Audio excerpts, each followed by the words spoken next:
2-0 lead. The Nationals got their only run for the night on a long home run to center. Looking for some nightlife? Then look no further. Laddie's Bar and Grill has a full bar and kitchen, pool table, and entertainment with great food at affordable prices. You can dine in or carry out by calling us at 304-263-5233. Laddie's is open Monday through Saturdays from 8 a.m. to 3 a.m. and Sundays from 10 a.m. to 3 a.m. We serve breakfast all day long, and our lunch and dinner specials are posted every day on our Facebook page. So stop on in to Laddie's Bar and Grill, located at 107 Lutz Avenue in Martinsburg. There's a local family moving in our territory. What do you want from me? Taste it. It's really good.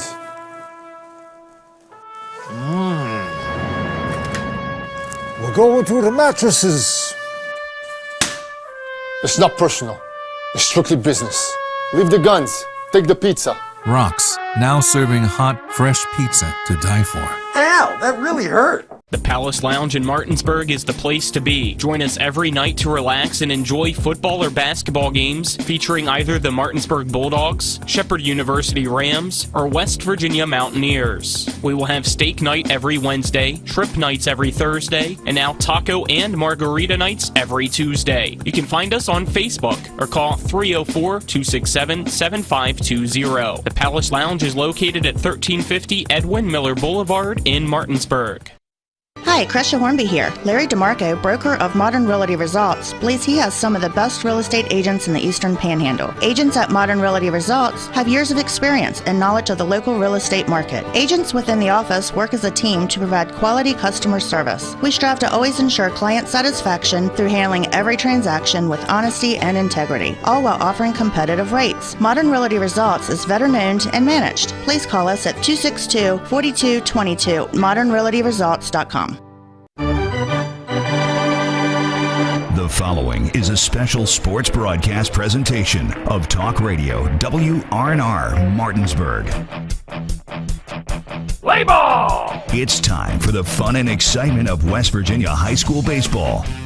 Today's game is being brought to you by Parsons Ford of Martinsburg, the Skinner Law Firm, Laddie's, Trips Flooring, Jambo Construction and Fencing, the Mirius Group of Financial Advisors, Smallwood and Small Insurance, CMA Honda of Winchester, Bechtel Jewelers, Cody's Auto Body, Rock's Local Markets, CMA Toyota Chevrolet of Martinsburg, Orsini's Home Store, Farmers and Mechanics Insurance Companies, WVU Medicine Berkeley and Jefferson Medical Centers, the Mansion Ferretti Law Firm, and by Hagerstown Ford.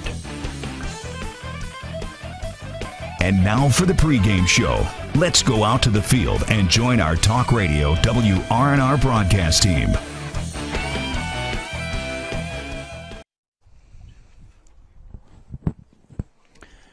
Good evening from Spring Mills High School as we welcome you into the countdown to first pitch, brought to you by the Skinner Law Firm, injury and consumer rights lawyers. Call them at 304-245-6613 or go to skinnerfirm.com. Colin McLaughlin here for Talk Radio WRNR and TV10. Alongside me is Trip Tobin, Nick Verzolini as well.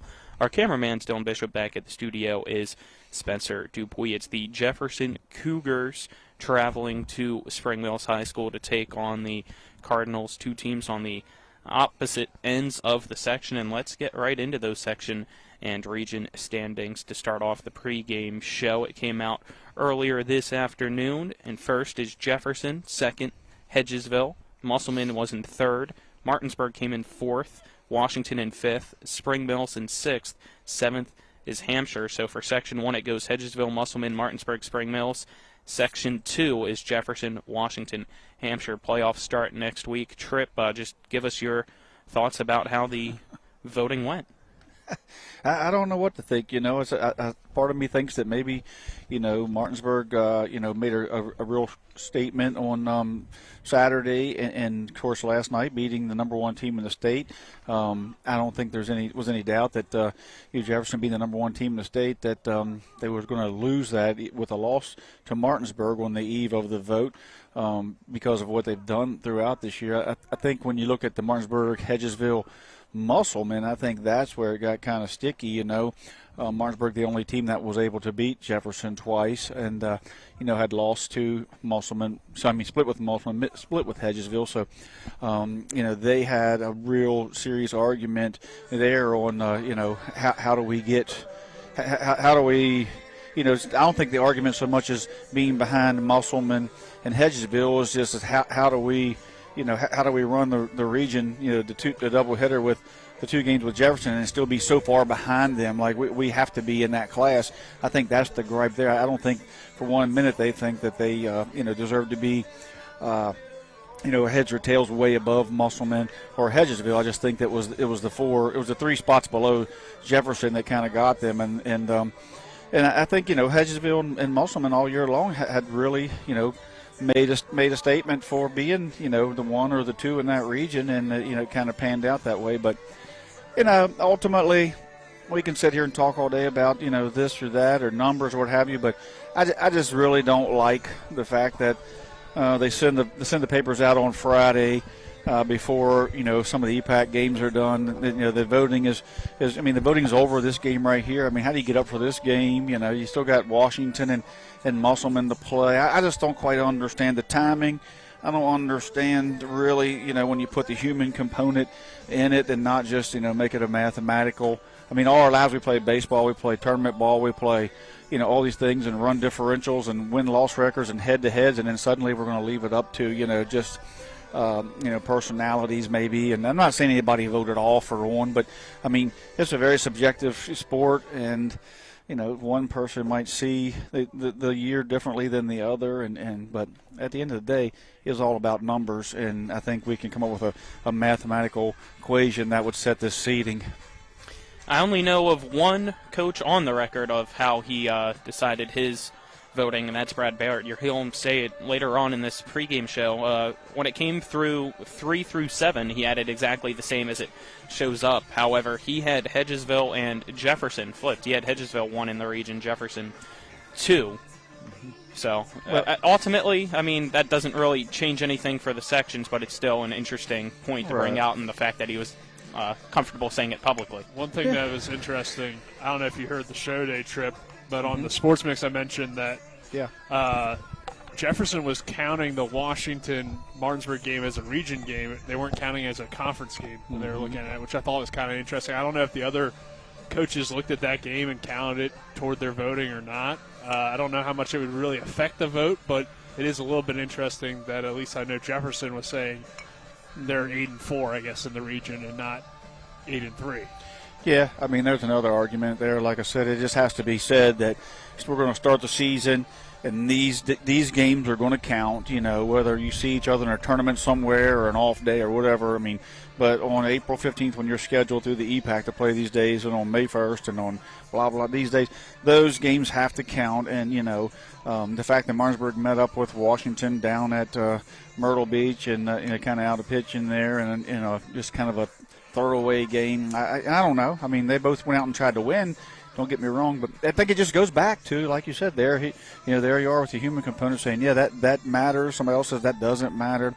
I mean, come on, let's just put some math out there and be done with it and, make these games really worthwhile. So, I guess what we're saying is that yesterday, as much as we hyped the game up then we really meant nothing. That's kind of how the seeding standed. So I don't like that. I think these EPAC games should mean a tremendous amount.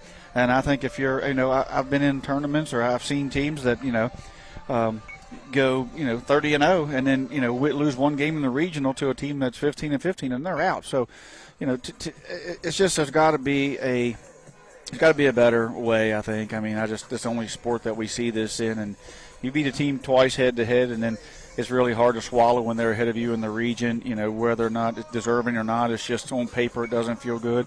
When you put together kind of what, Musselman did, do they feel like they're, below Hedgesville? I mean, they went on a 16, 17-game tear. I don't know. I just feel like that everybody has an argument. Don't get me wrong, and I'm not saying that it's not right or it's not wrong or it's wrong. I'm just saying that it's just – I don't know. I mean, it wouldn't matter to me what the standings were right now. I'd be telling you the same thing. I'd just be telling you the same thing. Like, it's not. If Jefferson didn't come out 1, I'd be like, why are we letting these, why are we letting these coaches decide like Bradley? Like Bradley said, I'm voting this way. I'm going to vote this way. I'm going to vote that way. So Bradley votes Musselman or Hedgesville 1, Jefferson 2, but maybe everybody else votes the other way. That's just human nature. What makes him say that? Like, I don't know. I don't really know. So it's just it's got to be a better way. All right. With that being said, let's step aside, take our first break on the countdown to first pitch here on Talk Radio WRNR and TV 10. We'll be back in 2 minutes with the coaches' interviews. This is Eric at Hagerstown Ford. Over the last decade, the way we buy things have evolved. Now, you get on your phone, click Want It, and it shows up at your front door. At Hagerstown Ford, it is that convenient. We've changed the car buying experience on the I-81 corridor forever. And with a return policy better than Walmart, there's absolutely no reason to buy a new or used car, truck, or SUV anywhere else. Just like Amazon, Hagerstown Ford will deliver the vehicle to you, where you are, and on your time. And if you don't want it, return it. No questions asked. Why waste your time at a car dealership playing the dumb back-and-forth games? Besides, we hate it more than you do. I assure you, no dealership from Winchester, Virginia to Washington, D.C. will beat our price. No dealership from Chambersburg, Pennsylvania to Baltimore, Maryland will beat our price. And no other dealership will allow you to return it if you don't want it. Hagerstown Ford absolutely provides the best experience at the best price. Visit HagerstownFord.com to schedule your VIP experience. Click on the vehicle you want and get your new ride delivered to you at no risk. See dealer for details. Before the invitations and the dress, the flowers, cake, candles, or vows, there was an answer to a question proposed with a ring. Bechtel Jewelers knows that an important part of your wedding happens before the I-dos. We're a diamond store with an engagement and bridal jewelry selection that's both exciting and accessible. On the big day, there's everything else, and there's the ring. Make sure you get this one right at Bechtel Jewelers in Inwood. Not sure where to go or who to trust with your flooring project? And start with Trips Flooring, proudly serving the area for more than 25 years, specializing in floor sanding and refinishing, along with installation of new flooring, including hardwood, tile, vinyl, laminate, carpet, and the hottest trend in flooring, luxury vinyl, tile, and luxury vinyl plank. Are you on a budget? Check out their warehouse, cash and carry, or call 304-229-7009, or visit them online at tripsfloorsanding.com. Welcome back to Spring Mills High School as we gear up for the Spring Mills Cardinals against the Jefferson Cougars. Let's now get into today's coaches' interviews, brought to you by Laddie's Bar and Grill, located at 107 Lutz Avenue in Martinsburg. If you're looking for some fun nightlife and great food at affordable prices, then dine in at Laddie's or carry out by calling them at 304-263-5233. Let's now hear from, first, the head coach of the Jefferson Cougars, John Lowry Sr., followed by Brad Barrett of the Spring Mills Cardinals. Now joined by the head coach of the Jefferson Cougars, John Lowry Sr. Coach Sr., your team with a quick turnaround after a loss yesterday to Martinsburg.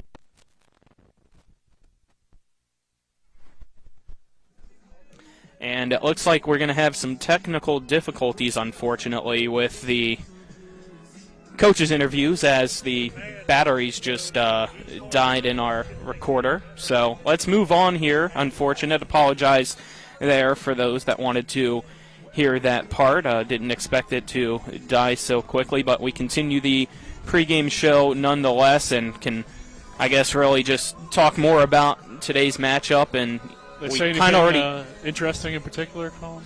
I mean, it's just the simple stuff, right? Talking a little bit about Hefner. Obviously, he was pleased with how the standings went and disappointed in yesterday's performance, but overall want to, I guess, get better today and still improve for the rest of the season. He was glad that, obviously, they took into account the entire season and that there was no recency bias, kind of what we were potentially thinking there might be, as we talked earlier on the Sports Mix. And then on the other side with Brad Barrett, it was the fact that they've really been struggling at the plate. So if Spring Mills wants to compete tonight, they need to really improve in their plate appearances, take pitches, be more aware of that strike zone, and not try to be too early in the count and get behind in the count. They want to be able to battle, especially against Hefner, one of the top pitchers in the area.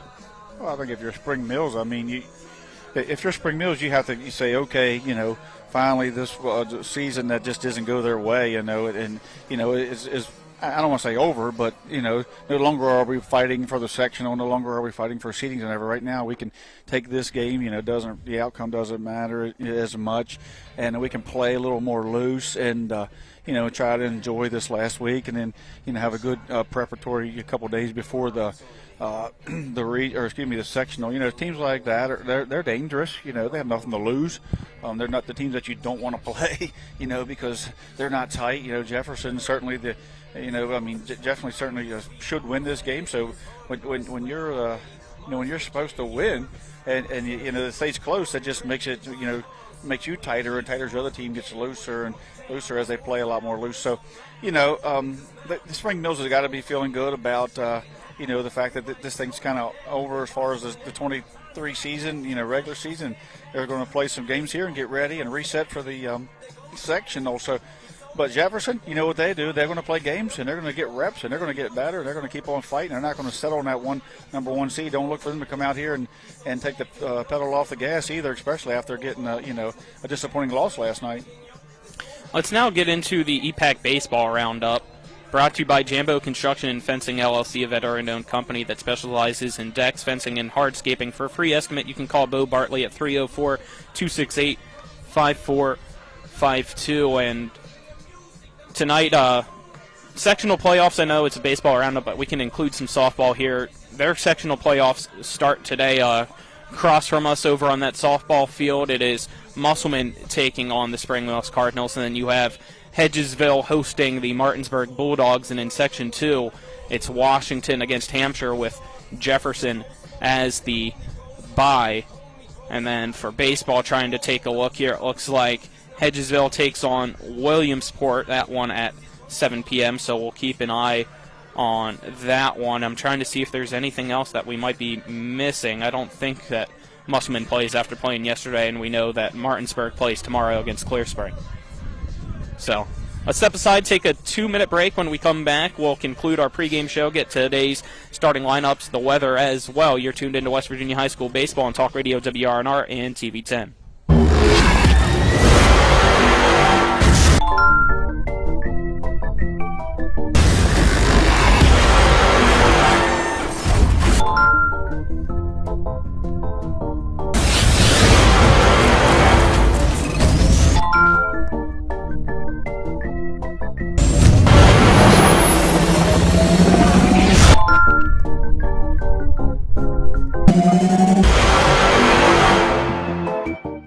Ever try to collect on an insurance claim?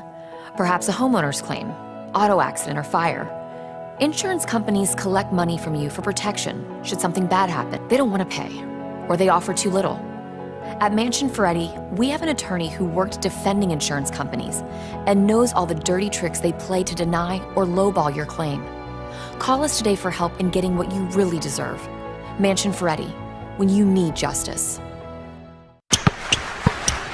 And the streak continues! CMA's Martinsburg dealerships continue to knock out the competition with their competitive pricing, extensive selection, and lifetime powertrain warranty. With over 450 new and used vehicles in stock and on the way, CMA won't leave you waiting on the bench. That's right, CMA's Martinsburg dealerships are once again the most valuable dealers in the area. For the strongest and deepest lineups, visit CMA's Martinsburg dealerships online at martinsburg.cmacars.com today. And good luck to all Panhandle High School student athletes. In celebration of National Hospital Week, May 7th through the 13th, WVU Medicine would like to recognize and thank our employees, physicians, volunteers, auxilians, and chaplains at both Berkeley Medical Center and Jefferson Medical Center for their dedication to the well-being and health of our communities. Our healthcare workers inspire us every day and are at the heart of National Hospital Week. Join us in celebrating National Hospital Week at WVU Medicine.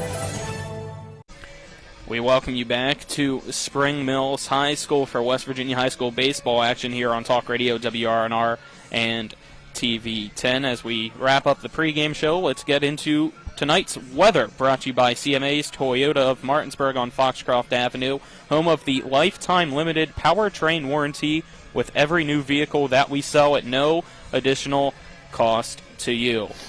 It's a cold one on May 2nd, not what anybody probably expected. 48 degrees, cloudy skies, potential rain here and there throughout the evening, and it feels like 44 degrees. And something that was kind of funny, and since we didn't get to hear it, I'll bring it up from the pregame interviews with Coach John Lowry Sr. He said it feels like opening day again because it feels like March instead of May 2nd.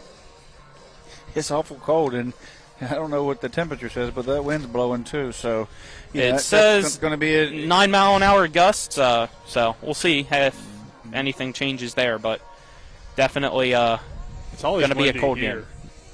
I've had warmer days on opening day of deer season. Probably sure. Let's get into tonight's starting lineups, brought to you by Trips Flooring. Not sure where to go or who to trust with your flooring needs? Call Trips Flooring at 304-229-7009 or online at tripsfloorsanding.com. Starting off with the visiting Jefferson Cougars. Leading off for the Cougars in center field, number 9, Cole Lewis. Batting second and pitching, number 4, Ryan Hefner. Batting third at third base, number 18, J.J. Palvinelli. Batting cleanup in right field, number 27 is Riley Morgan. Batting fifth at first base, number 19 is Ryan Kelly. Batting sixth and catching, number 6, Caleb Fletcher. Batting seventh in left field, number 42, Daquan Scheidt. Batting eighth at shortstop, number 3, Ty Duncan. And batting ninth for Jefferson at second base, number 2, Josh Cienfuegos. That's your lineup for the Jefferson Cougars. Let's now get the lineup for the home team, the Spring Mills Cardinals. Batting first for the Spring Mills Cardinals in right field is number 14, Jackson Engel. Batting second in center field, number 7, Caden Compton. Batting third, the designated hitter, number 4, Aiden Eckelberger. Batting cleanup for the Spring Mills Cardinals at third base, number 24, Alex Bromwell. Batting fifth and pitching, number 9, Peyton Girardin. Batting sixth and catching, number 22, Mason Everhart. Batting seventh at shortstop, number 8, Jacob Cumley. Batting eighth in left field, number 10, Sam Taylor. And batting ninth for Spring Mills at second base, number 17, J.P. Sweeney. Spring Mills in the all-white home uniforms with white numerals on the front and back, and a dark blue outline for Jefferson, the all-gray uniforms with maroon numerals and letters on the front and back with a gold outline. Before we take our final 2-minute break here on the pregame show, any final thoughts, Tripper Nick? Yeah, it's just going to be exciting to watch this. I mean, these guys just want to get some games in. You know, they're all excited about getting the second season started, I'm sure. But, you know, it's going to be interesting here as Hefner and Girardin get after it here tonight in this non-typical May weather. Anything for you, Nick? Just ready for some baseball. He's froze. All right, sounds good. We'll step aside, take our 2-minute break, and when we come back, it'll be time for first pitch between the Jefferson Cougars and Spring Mills Cardinals. You're tuned in to West Virginia High School Baseball on Talk Radio WRNR and TV 10. Again, we're back in 2 minutes. With 4 new car dealerships and 4 used car dealerships in 3 states, Parsons is the largest used car and fastest growing new car dealer in the tri-state area. Take Parsons Ford with huge savings on hundreds of new Fords, financing from 0%. Parsons' goal of financing for all, and Parsons' famous above-market trade-in allowances that help make Parsons #1 for used cars, too. See why so many won't buy anywhere but Parsons Ford in Martinsburg. We became #1 by making you #1 first. Parsons. Jambo Construction and Fencing Company, LLC, is a veteran-owned and operated company right here in the Eastern Panhandle, West Virginia, that specializes in decks, fencing, and hardscaping. Find us on Facebook at Jambo Construction and Fencing to see more of the projects we've completed. For a free estimate, you can call Bo Bartley at 304-268-5452 or Jamie Gall at 304-279-5053. We are licensed and insured in the state of West Virginia, and as Martinsburg alums, we say, go Bulldogs. Locust Hill Golf Course invites you to historic Charlestown, West Virginia for 18 holes of phenomenal golf. We're just an hour drive from the Baltimore-D.C. Beltway, 1/2 hour from Winchester and Leesburg, Virginia, as well as Hagerstown and Frederick, Maryland. Each tee offers challenges across the 35 acres of lakes, ponds, and streams, which come into play on 11 holes. The Blue Ridge Mountains also provide a breathtaking backdrop to Locust Hill. Schedule your tee time today at www.locusthillgolfcourse.com or call 304-728-7300. That's 304-728-7300. My kids, you know I want the best for you, don't you? We need to have a conversation. End-of-life planning is no one's favorite discussion, but the relief of having everything in place when the hour of need arrives is a gift. Give it to your family. Plan ahead with us. Brown Funeral Homes, a leading provider of cremations, invites you to explore the many flexible options of cremation. From environmental considerations to the benefit of greatly reduced cost, it may be the perfect answer for your family. Online at brownfuneralhomeswv.com. Brown Funeral Homes, here for you. Happiness grows here. Orr's Farm Market. Spring has sprung. Time to head to Orr's Farm Market to find your flowers, veggie plants, bagged mulches, and potting soil. Visit our bakery counter to try our new homemade quiches, pepperoni rolls, and don't forget our pie flavor of the month for April, Boston cream pie. We have West Virginia food products, local coffee, honey, maple syrup, dairy, and meat. We have 25 new Orr's jam and salsa flavors for you to try. Check us out at orrsfarmmarket.com, and remember, Orr's Farm Market, happiness grows here. Looking for some nightlife? Then look no further. Laddie's Bar and Grill has a full bar and kitchen, pool table, and entertainment with great food at affordable prices. You can dine in or carry out by calling us at 304-263-5233. Laddie's is open Monday through Saturdays from 8 a.m. to 3 a.m. and Sundays from 10 a.m. to 3 a.m. We serve breakfast all day long, and our lunch and dinner specials are posted every day on our Facebook page. So stop on in to Laddie's Bar and Grill, located at 107 Lutz Avenue in Martinsburg. We welcome you back here to Spring Mills High School as we wait for the national anthem to begin, as the sound system, it seems like, is struggling to get that to start, so we may or may not have to do this live. Having a technical difficulty right here now. Just hold on for a second. Or I think we're just going to play ball. Oh, all right. Let's just play ball. Anthem. Let's play ball. So, all right. Let's get into it. Your first pitch is brought to you by CMA Chevy of Martinsburg. Make your way to CMA Chevrolet of Martinsburg on Foxcroft Avenue today for quality vehicles, a friendly team, and professional service at every step of the way. Chevy, find new roads.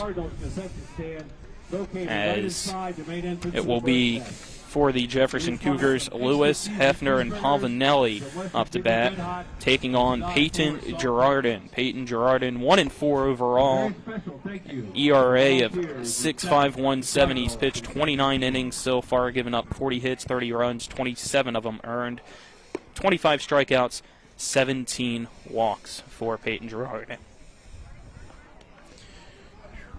Hats off to everybody who came out. It is cold. It is a cold one. 48 degrees, feels like 44. Yeah. Cloudy, windy. At least in terms of they filled up. It could be worse. We could be in other parts of the state, like Tucker County, that has experienced some snow today. So, have you ever been to a baseball game in the snow? No. I have. No. I don't like baseball in the snow. It's tough to see the baseball. I went into the batting cage in the snow a couple times. Okay. We need a buddy heater underneath this table. Should have brought my hot chocolate maker for us. That would have been nice. There's hot chocolate in the concession stand. So, we got the.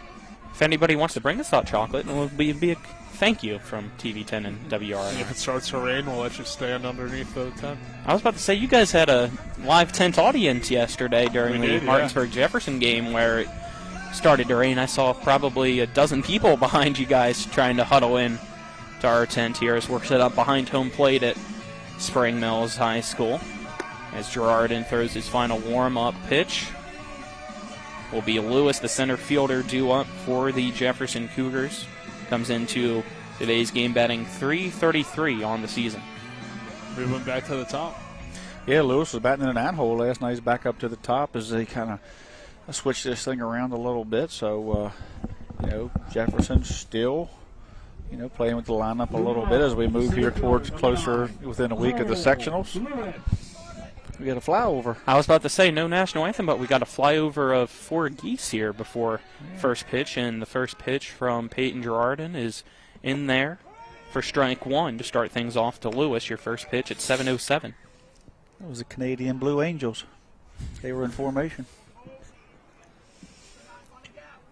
Girardin sets the 0-1 pitch to Lewis.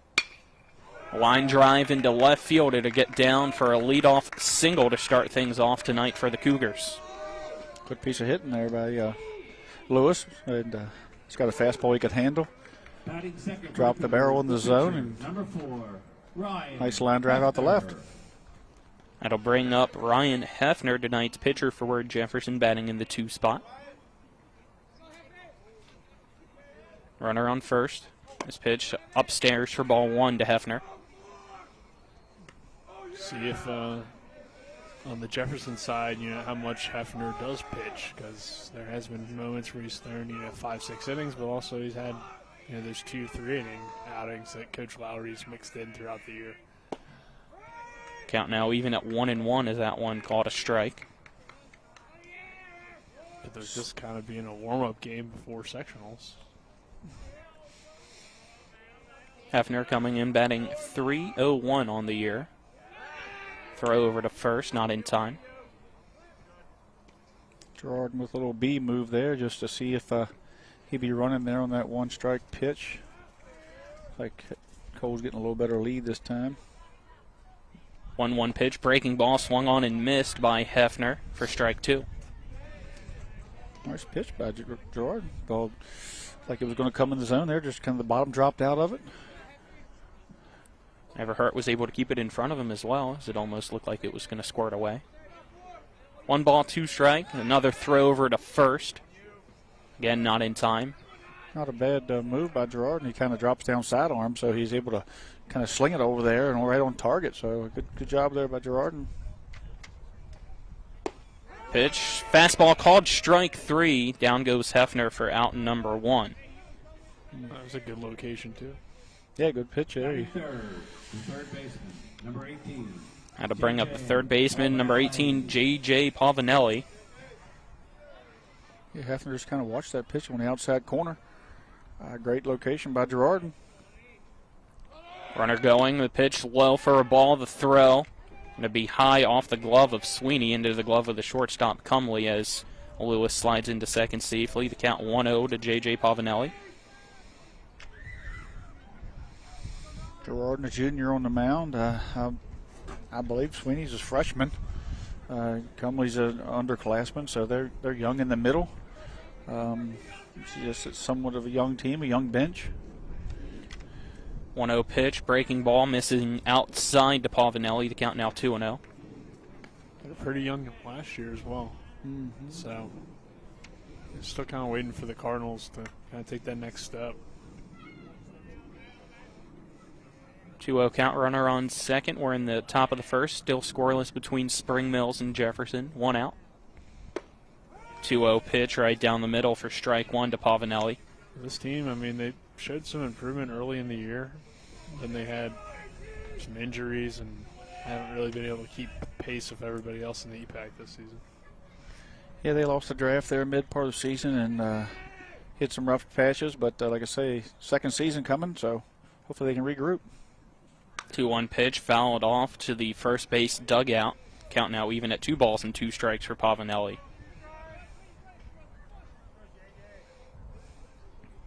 Pavanelli batting .299.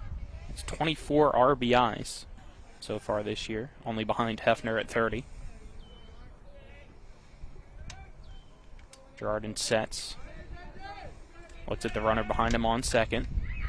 2-2 pitch, breaking ball, low and away. Count now full at 3-2 for Pavanelli.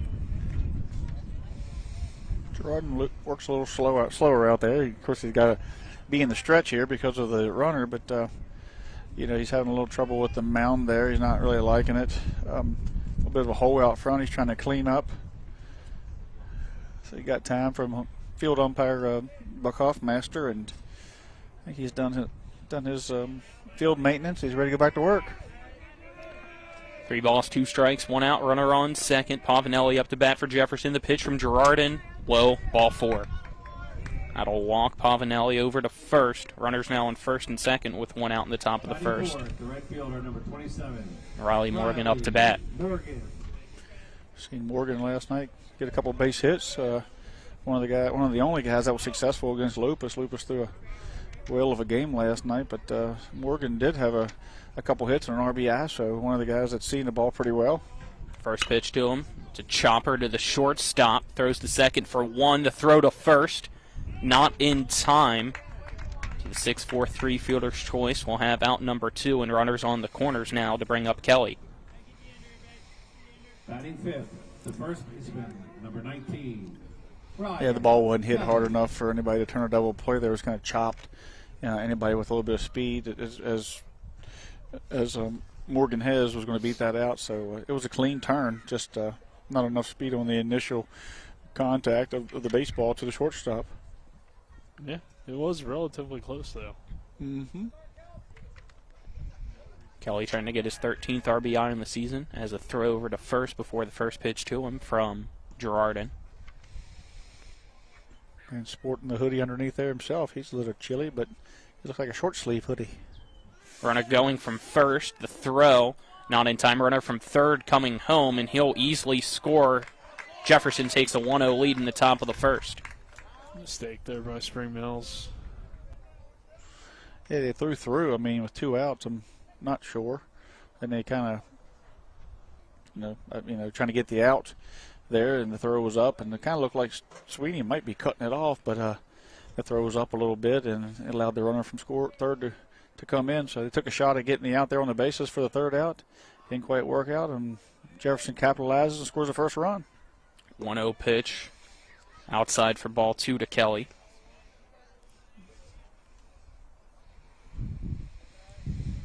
Kelly batting .268. Steps into the right-handed box. Ahead in the count 2-0. Girardin looks at the runner behind him. 2-0 pitch. Outside for ball 3, bobbled by Everhart, but he's able to keep it in front of him. Yeah, nice job by Everhart there. That ball's in the dirt, and the curveball from the right, he kind of kicks back, so you have to realize that. He did. He got in there, got his body turned around, and not only did he block it, but he pushed it right back to the plate like you're supposed to, and the runner had to hold up and retreat back to second. Pitch popped up in the infield. Second baseman Sweeney underneath it. Looks up, makes the catch to retire the side. 1 run, 1 hit, no errors, 1 left on base. At the end of the top of the first, it's Jefferson 1, Spring Mills nothing. We'll step aside, take a 1-minute break, and then be back for the bottom of the first. You're tuned into West Virginia High School Baseball on Talk Radio, WRNR, and TV 10. The Palace Lounge in Martinsburg is the place to be. Join us every night to relax and enjoy football or basketball games featuring either the Martinsburg Bulldogs, Shepherd University Rams, or West Virginia Mountaineers. We will have steak night every Wednesday, trip nights every Thursday, and now taco and margarita nights every Tuesday. You can find us on Facebook or call 304-267-7520. The Palace Lounge is located at 1350 Edwin Miller Boulevard in Martinsburg. With 4 new car dealerships and 4 used car dealerships in 3 states, Parsons is the largest used car and fastest growing new car dealer in the tri-state area. Take Parsons Ford with huge savings on hundreds of new Fords, financing from 0%, Parsons' goal of financing for all, and Parsons' famous above-market trade-in allowances that help make Parsons #1 for used cars too. See why so many won't buy anywhere but Parsons Ford in Martinsburg. We became #1 by making you #1 first. Parsons. We welcome you back to the Bird's Nest at Spring Mills High School, as it's now Engel, Compton, Eichelberger due up for the Spring Mills Cardinals against Ryan Hefner for the Jefferson Cougars, getting the start on the mound. He's 1-0 on the year, an ERA of 3.08, 25 innings pitched so far for him, giving up 26 hits, 13 runs, 11 of them earned, 21 strikeouts, and only 9 walks for him. And we thought potentially he was going to get the start yesterday against Martinsburg, but instead he's getting the start today against Spring Mills. Yeah, I mean, Jefferson's pitching staff's a little deeper than we give him credit for at times. And, sorry about that. These guys like, Hefner and a couple of those guys come in and they do a great job of, giving Coach Lowry arms to depend on, and they work hard in the off season. They play a lot of summer ball, fall ball, and work throughout the winter with their volunteer coaching. So, that's something that Jefferson does that, as good as anybody is. They get better, from year to year. They know the motto, the creed, next man up. And Hefner was next man up here after Kensler at shortstop and now on the mound as well. Jackson Engel up first for Spring Mills. Let the first pitch go by for strike 1 from Hefner.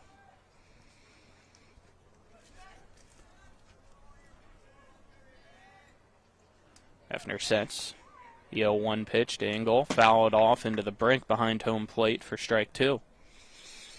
Bit of a three-quarter arm action from Hefner. He's doesn't come over the top, certainly not, from the submarine area, but just a little bit of a three-quarter throw. Has a little bit of run there, a little bit of zip on the fastball. See, he's starting from the stretch, even with no base runners. 0-2 pitch, chopper right back up the middle, jumping up. Hefner, it goes off his glove to the shortstop. Duncan is throw to first, just in time for out number 1. Hey, great play by Duncan. I mean, it bounced over Hefner's head, and he did get a glove on it. Generally, that'll deflect it or create some chaos for the shortstop. He was able to keep his eye on it, pick it up off the grass there, make a do-or-die throw on the run right on the money. It's Caden Compton now up to bat. 1 out, nobody on in the bottom of the first. It's Jefferson 1, Spring Mills nothing. The delivery from Ryan Hefner, low and away for ball 1 to Compton.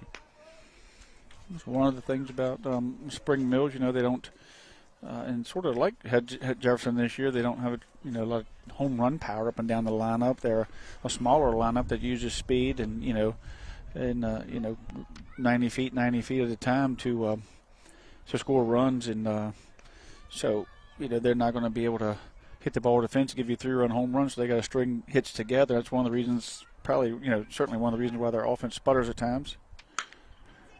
This pitch, grounder in between shortstop and third into left field, a 1-out single on the 1-1 count for Caden Compton. That'll bring up the designated hitter in Aiden Eichelberger. It's a tough pitch for Compton to hit. The ball was up and away. He just kind of tomahawk chopped it, through the hole there. Eichelberger DHing for Montgomery, the first baseman, this evening. Pitch from Hefner, swung on to grounder to the first baseman.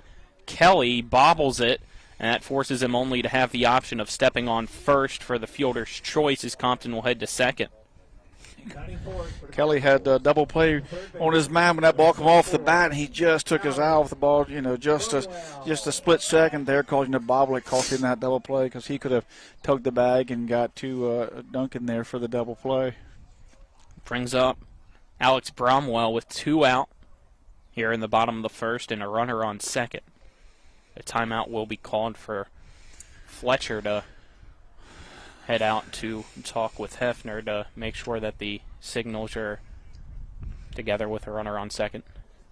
Yeah, they just double check to make sure he knows what the deal is once they get a runner on, which signal is the right signal.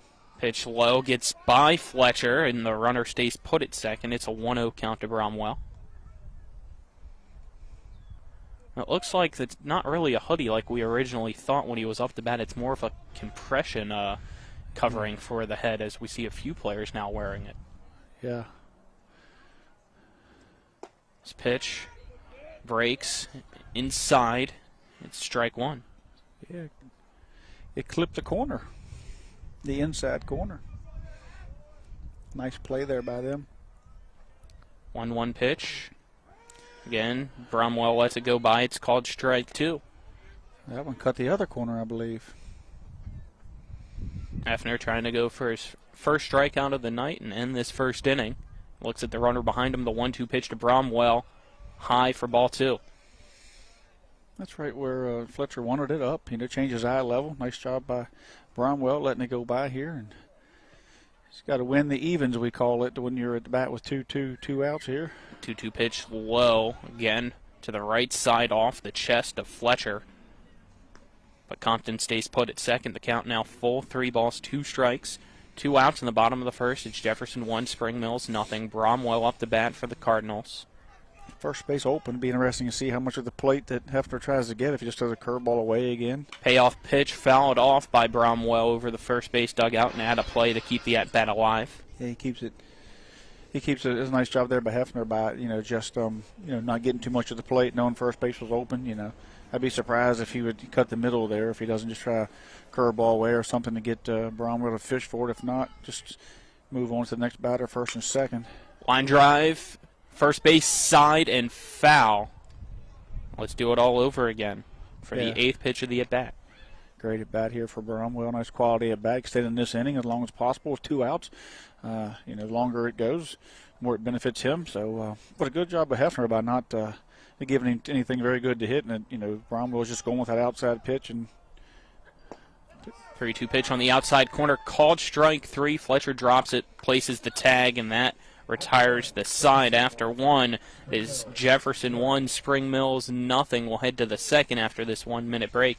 You're tuned into West Virginia High School Baseball on Talk Radio WRNR and TV 10. Jambo Construction and Fencing Company, LLC, is a veteran-owned and operated company right here in the Eastern Panhandle, West Virginia, that specializes in decks, fencing, and hardscaping. Find us on Facebook at Jambo Construction and Fencing to see more of the projects we've completed. For a free estimate, you can call Bo Bartley at 304-268-5452 or Jamie Gall at 304-279-5053. We are licensed and insured in the state of West Virginia, and as Martinsburg alums, we say, go Bulldogs. The Honda HR-V, CR-V, Pilot, Passport, and Ridgeline. They all have one thing in common. They never back off from a challenge. Available with all-wheel drive, the Honda SUV lineup has the performance you can count on and the capability to amaze. It's no wonder Kelley Blue Book's KBB.com named Honda the 2022 Best Value brand. CMA's Honda of Winchester, 3985 Valley Pike. CMA, moving lives forward. Based on 2022 brand image awards from Kelley Blue Book, visit KBB.com for more information. Welcome back here to the Bird's Nest. Colin McLaughlin for Talk Radio WRNR and TV 10. Alongside me on the broadcast is Tripp Tobin and Nick Verzolini. Our cameraman's Dylan Bishop. Back at the studio is Spencer Dupuis. We head to the top of the second, due up for the Jefferson Cougars, the 6, 7, 8 batters, Fletcher, Shipe, and Duncan, as they lead 1-0 over Spring Mills. Catcher, number 6, Caleb Fletcher. Fletcher, 266 this year is his batting average. No home runs, 16 RBIs. Surprisingly, only 1 home run this year for the Cougars. That came from Morgan. This pitch high and inside for ball 1 to Fletcher. Yeah, it's something that Jefferson doesn't have this year. They've relied on a lot in the past. So some home run power, guys who can knock the ball off the fence and score runs and get a lot of extra base hits. But as you heard yesterday, we heard him talking about Jefferson having to be a little more creative in how they score runs, get guys on, and to get guys over and get them in, as opposed to the 3-run home run or the deep shots they've been used to. 1-1 pitch underneath the glove of the shortstop Cumbly into left center field. And just like they started off the first, it's a leadoff single here in the second. Batting 7. Well, see if we can see a runner for the catcher. Looks like they're going to let him run with nobody out. So, they like Fletcher's speed over there. Shaped up. No courtesy runner. I'm sorry, post 14. No courtesy runner here for that guy. He's a catcher, a runner. Shipe up the bat now. First pitch, breaking ball that stays high and misses for ball 1. Did they run for him yesterday, or did he get on? Can't remember. I don't remember either. The way Lupus was mowing guys down, might not have got on. He pitched yesterday. Yeah, I would wonder if so when they he got did on. courtesy run for him as a pitcher. Did they? Yeah, but not as a catcher. This one called a strike. The count now 1-1 strike. The way that wind's blowing, I hope Spencer burned his foot on that heater in there. If I snuggled up to it. 1-1 strike. Girardin, pitch high, the throw to second. In time for out number 1 as Fletcher gets caught stealing. Yeah. Great tag there by Sweeney. It was almost like a pitch out. I mean, the ball was up. It brought Everhart to his feet. Everhart was able to make a quick pop time there. Like I say, the pitch was up, so it got him up. It's a lot easier to throw from up there, but you give him credit. He threw a great throw down there and got Fletcher out by a step or so. 2-1 pitch. Shipe tried to hold the bat back, but wasn't able to. Strike 2. The count now 2 balls and 2 strikes with 1 out, nobody on.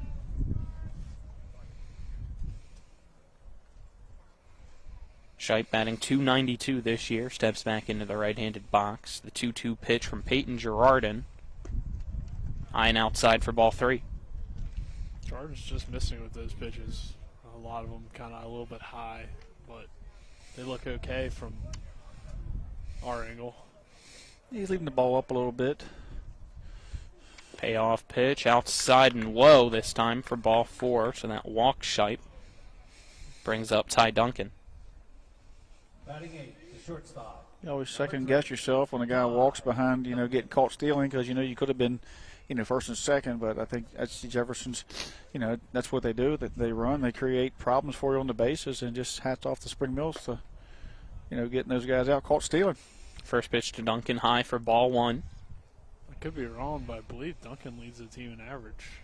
He has 342, so I believe you are correct. Yeah, which is kind of surprising that he hasn't always been in the lineup.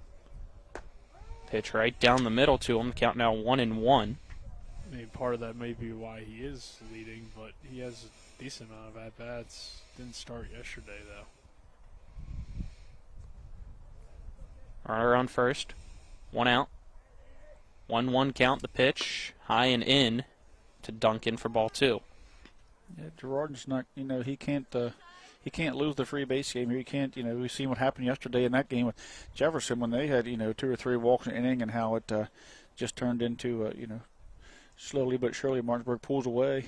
2-1 pitch. It's a fly ball into left field over the head of the left fielder at 1 hops to the wall. Sam Teller going to pick this one up, and it is a double for Ty Duncan. And now with 1 out, there's runners on second and third here in the top of the second for the Cougars.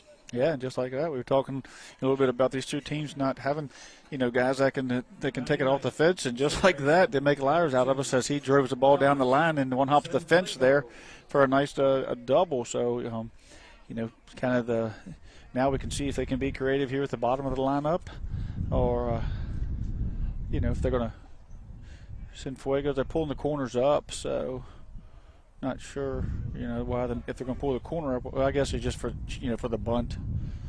So, yeah, they're just guarding the bunt. First pitch to Cienfuegos, high for a ball. Yep, so you got the third baseman kind of creeping up, middle's back. The first baseman's keeping an eye on him as he comes up during the pitch to kind of take the bunt away a little bit. Cienfuegos got his toe up on the line there. He's going to guard that back, got his knee up almost over the plate. This one called a strike. Count now evens to Cienfuegos at 1-1. Looks like it might be over the plate. Yeah, he's got. It almost looks like he's stepping on the plate from my angle. Nah, he's back a little bit. He's on that line. He's on the line there. 1-1 pitch. Up and away. Count 2-1. The plate's kind of covered, so it's kind of hard to tell. tell. Yeah, hard for us to see this angle. He would just know he's got his back foot up where he's up on the line, and perfectly legal, and he's just trying to force Peyton Girard and give him less of a zone to throw to.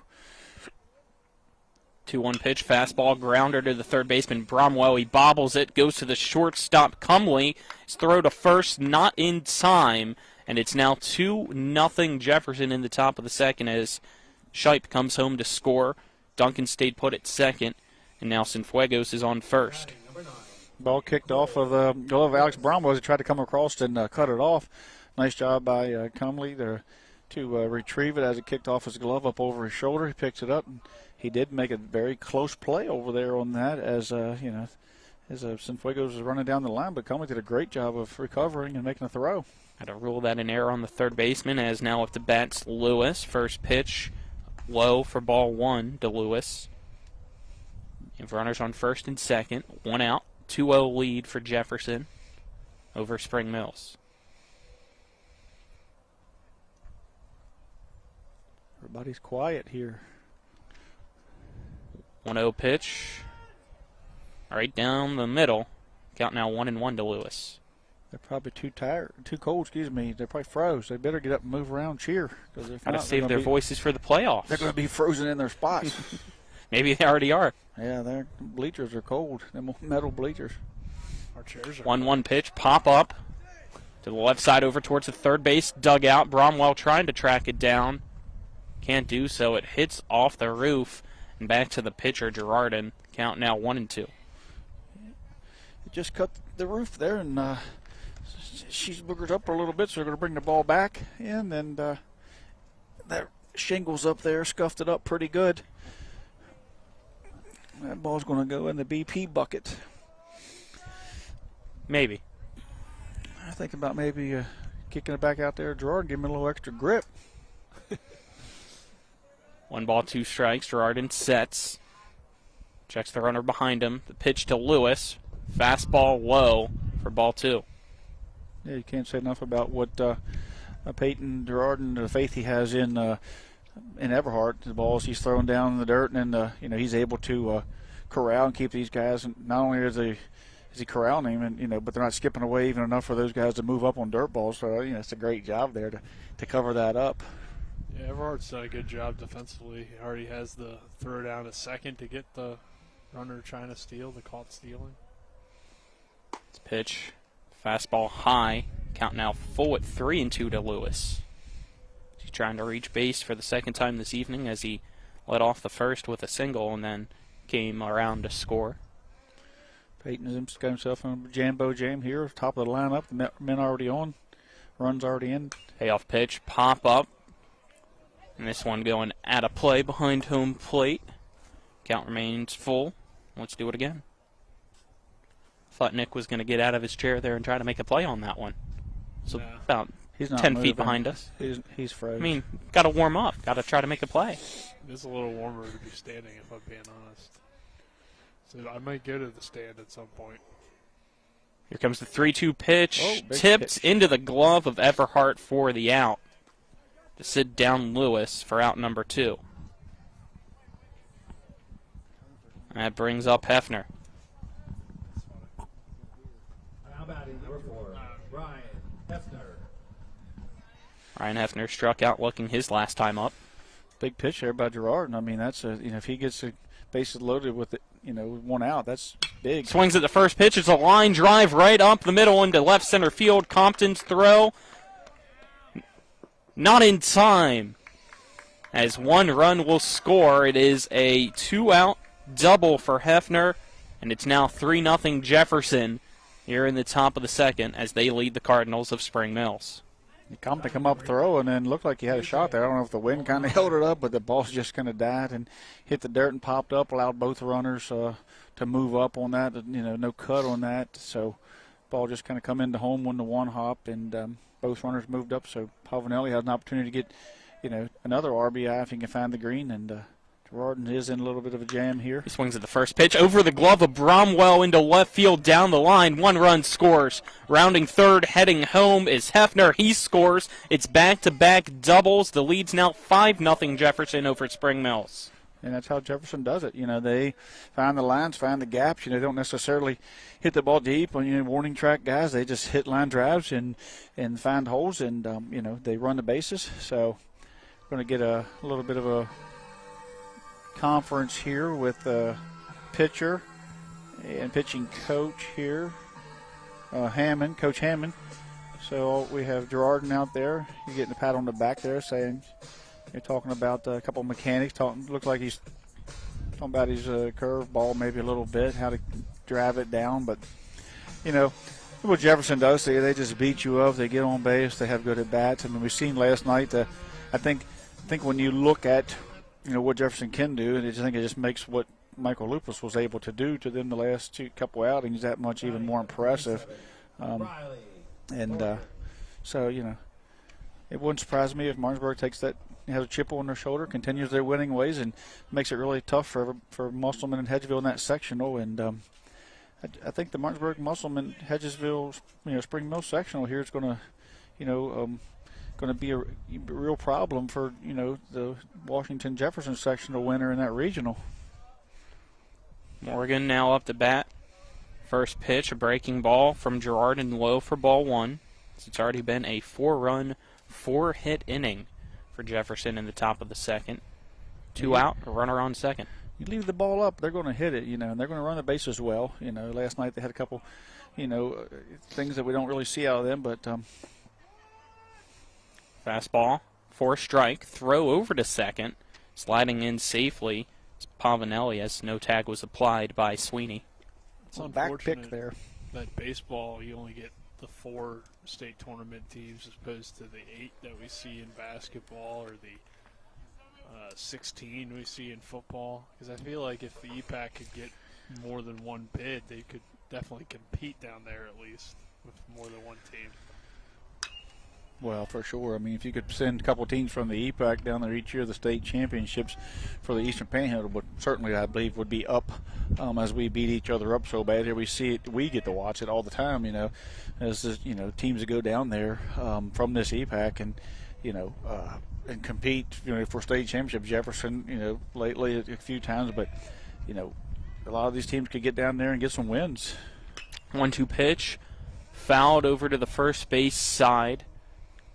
To the right side of the fence, out of play. The count remains 1 ball and 2 strikes as back-to-back foul balls by Riley Morgan.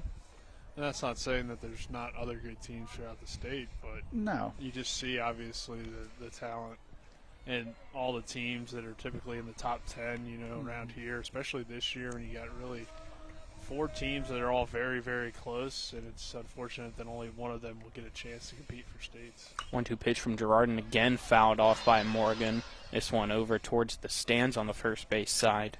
But I'm sure the other, regions have that as well. It's just you see it, I think, in the Morgantown region up there. Each year you don't hardly see them in the state tournament much because they get ousted up there. They're a great baseball area, great baseball program, and this year they feel like they can.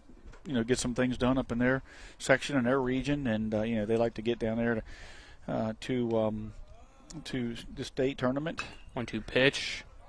This one a fly ball, way foul again down that first base side. So they're also one of those teams that kind of gets turned away each year right there in that final region game. So it'd be neat to see, like you say, got teams like Morgantown, another team from this area get together and be able to see not just how you'd match up against those other guys in that type of a tournament setting. 7th pitch of the at-bat coming up, and the 49th for Peyton Girardin on the mound for the Cardinals. 1-2 pitch, again a foul ball by Morgan. Just skipped off the glove there. Girardin, he just couldn't quite hold on to it. He smacked his glove in disgust a little bit because he had that one in and out of the mid as it was deflected off of the bat there, and he had that strike 3 in his mitt and kicked out. 1 ball, 2 strikes, 2 outs. Top of the second, it's Jefferson 5, Spring Mills nothing. Runner on second. The 1-2 pitch, high for a ball. The count now 2-2. Morgan's a guy, like you said, who does have some power in that frame of his. Last night we seen it down the line at Jefferson, and he does have that home run on the year, so he's one of the guys that can make it happen. The only guy with the home run this year. Yeah. 2-2 pitch from Peyton Girardin.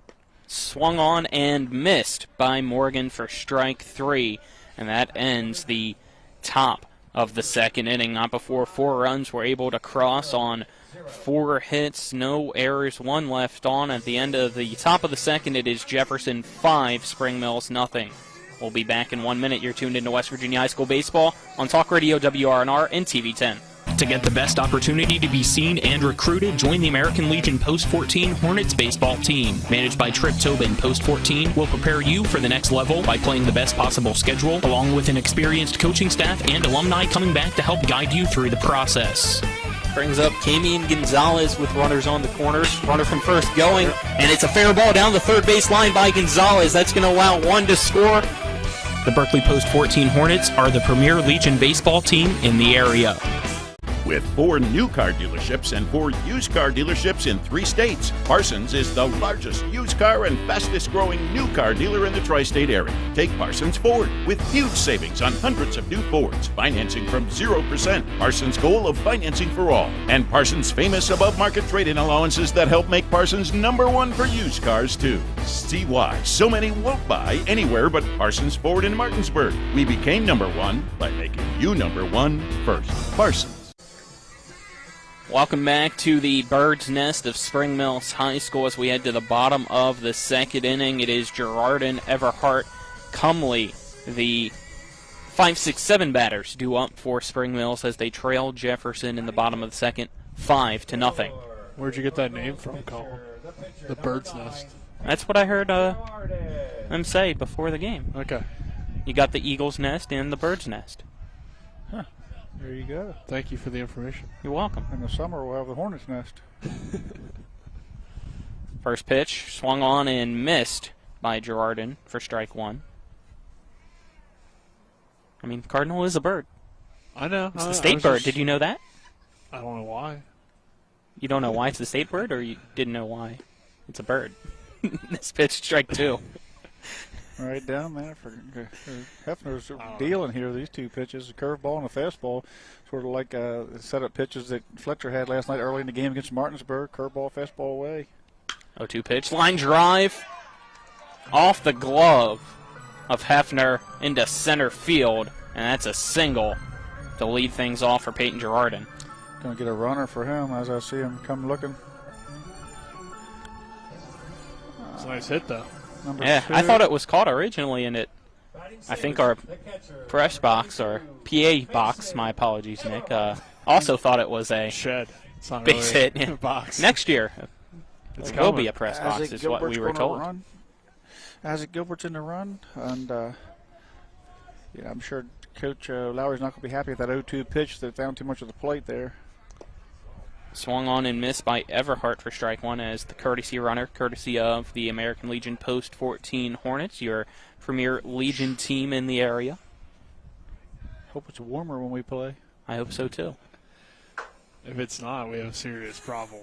The problem with us is it'll go from 48 to 98. Yeah. So one pitch fouled off the end of the bat by Everhart for strike two.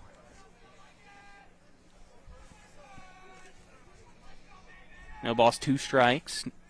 Nobody out, runner on first. Pitch fouled off and back out of play. The count remains 0-2 for Everhart. Would you rather be really hot or really cold? Neither. You have to choose.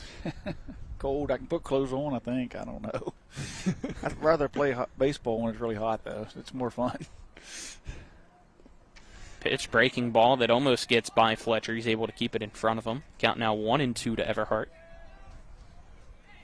It's just more. It's just the way it should be. You know, you shouldn't be cold playing baseball. So I guess we'll take especially the not hot. May 2nd. 1-2 pitch on the outside corner, called strike 3. Down goes Everhart for out number 1. It's the second strikeout of the night for Ryan Hefner. Nice pitch by Hefner. I mean, it kind of caught. He's come off with a curveball. In that Everhart offered for, then a fastball away, and then, he changed his eye level a little bit, then he went away with that fastball there at the end of that at-bat. It kind of froze him, and it's just a nice pitch sequence there by Hefner. Brings up Cumley. He swings and misses at the first pitch for strike 1. Cumley, shortstop today. Got a runner on first, taking his lead now. Hefner will look over, set. The 0-1 pitch to Cumley. Fouled off over the first base dugout and out of play. The count 0-2. Back-to-back curveballs here back-to-back fastballs there on Cumley. Both 0-2 count.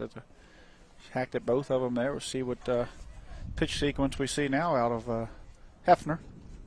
Hefner's only thrown 1 ball so far this inning. 25th pitch of his day, and that one just below the knees for a ball. The count 1-2. Good pitch. Good 1-2 pitch. He learned his lesson on that 2-strike pitch he threw to Girardin, that he sent it right back at him. 1-2 pitch. Swing and a miss. Back-to-back strikeouts now for Ryan Hefner. That retires Cumley for out number 2. Tough pitch to hit there on the inside corner down low. That brings up Sam Taylor with 2 out, runner on first in the bottom of the second. It's 5-0 Jefferson. Hefner checks the runner at first, sets. Pitch to Taylor, fastball on the outside corner for strike 1.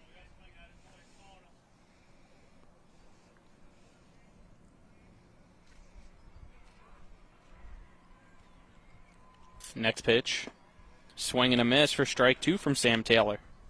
Seems like Hefner's really settling in.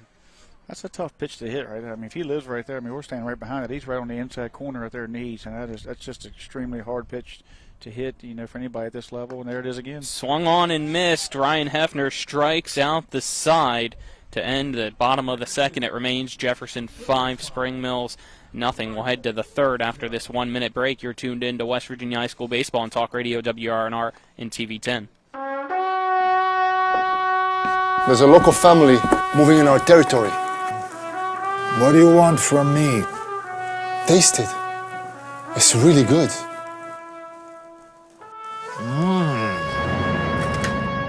We'll go to the mattresses. It's not personal. It's strictly business. Leave the guns. Take the pizza. Rock's, now serving hot, fresh pizza to die for. Ow, that really hurt.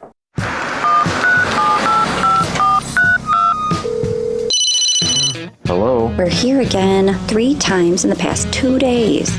You're where? Bechtel Jewelers. Look. Can Mom hear you?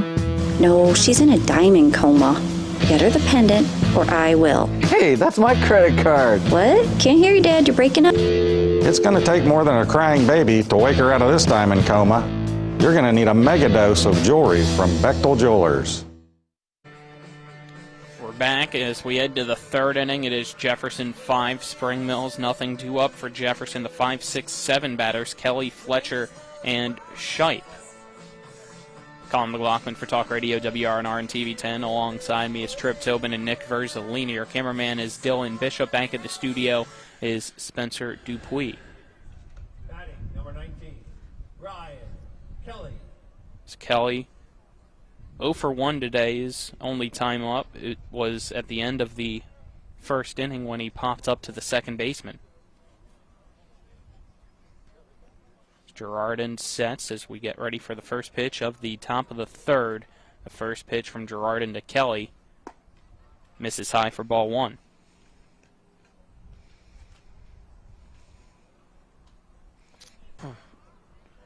Got a cold chill. Girardin sets. 1-0 delivery. This one right at the shoulders, called strike. 1 the count now, even at 1 ball and 1 strike. Yeah, I'm wondering if the temperature's dropped. It was 48 at first pitch. It's now at 47 degrees. Wind chill was at 44. It now feels like 42, it says. So this one up and in. Count now 2-1 to Kelly. Last night we were able to hear Kaz was behind us.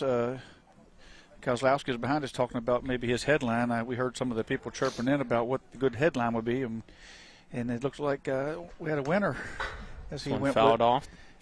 He went with the damp and chilly headline. Count now 2-2 to Kelly. So it's just damp and chilly. That was the headline. Well, I think it was something to the effect that lupus, Martinsburg dampens Jefferson's win streak, something to that effect. Yeah, they were all back in the background behind us, giving their opinions of what it could be. 2-2 pitch, a breaking ball that is low for ball 3 to Kelly. So count now full. Jefferson trying to add on to its 5-0 lead in the top of the 3rd as Kelly leading off things. The payoff pitch from Girardin. Line drive to the second baseman. Sweeney takes 2 steps to his left and makes the catch for out number 1. So nice Sweeney play so far has made the 2 plays to retire Kelly today. Sweeney's done a nice job over there. You're talking about yesterday, too, a little bit. We digress. Before the game, I was talking to Coach Lowry, and we were talking a little bit about the what's wrong? Somebody signed me out a game changer. Oh, and I'm looking over at the culprit, 2 spots over. First pitch swinging. It's a grounder for Fletcher in between shortstop and 3rd. It's a 1-out single for Fletcher. I was trying to check, Colin, what that score is in the regional softball game we have going on, or the sectional softball game we have going on. Right over there, it's 3-3 between Musselman and Spring Mills. You could have asked me. I can somewhat see that. Yep. Yeah, sectional game. Yep, sectional start today for softball. You got Musselman, Spring Mills, Hedgesville, Martinsburg, and Washington and Hampshire in Section 2. Another first pitch swinging. It's a grounder to the shortstop. Cumbly. He bobbles it. His throw to first pulls Montgomery off the bag. So that will be a error by the shortstop to put Shipe at first, Fletcher at second. So you can sign me out now if you want. Well, I'll do it in between innings. So we got a little pitcher meeting here, but to finish my thought there was talking to Coach Lowry before the game, and he was talking about the perfect game last night that was thrown by Hartman, and he said that in all his time he only remembers 2 perfect games, in Jefferson history. One was a Bradley Davis, and I think another was a Charlie Barnholt. So, for him to have that been involved in that many games and only have 2 just tells you how special that was for Baden Hartman last night and how rare they are. Ty Duncan off the bat. He lets the first pitch go by. It's called strike one. 1 out, top of the third. It's Jefferson 5, Spring Mills nothing. Duncan up the bat for the Cougars. Runners on first and second. It's nice to talk to Baden today on the show about his perfect game. Yeah, he was a little more talkative than I thought he would be. This pitch. It's a pop-up to right field.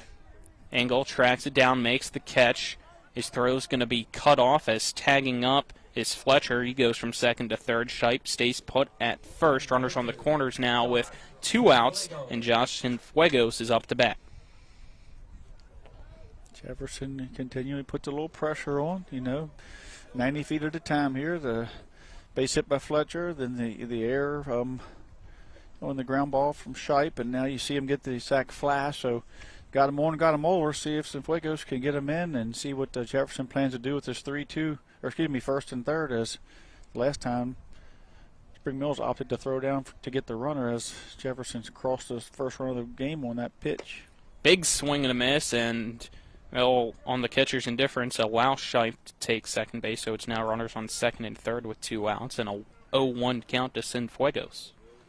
They went with more of a delayed steal that time, but regardless, they took the base, and Cienfuegos had an opportunity to extend this lead. No balls, 1 strike. Girardin sets. Gets the call from Mason Everhart, his catcher. A 1 pitch. Big swing and a miss again for strike 2. That off-speed pitch has got him. He's not seeing it well. Two curveballs. Maybe we'll see a third one here. Girardin getting the call from Everhart. The 0-2 pitch. Fastball. And it's called strike 3. 3 straight strikes for Tyre Cienfuegos, and that will be the end of the top of the third. And it remains Jefferson 5, Spring Mills 0. We'll head to the bottom of the third after this 60-second break. You're tuned into West Virginia High School Baseball on Talk Radio WRNR and TV 10.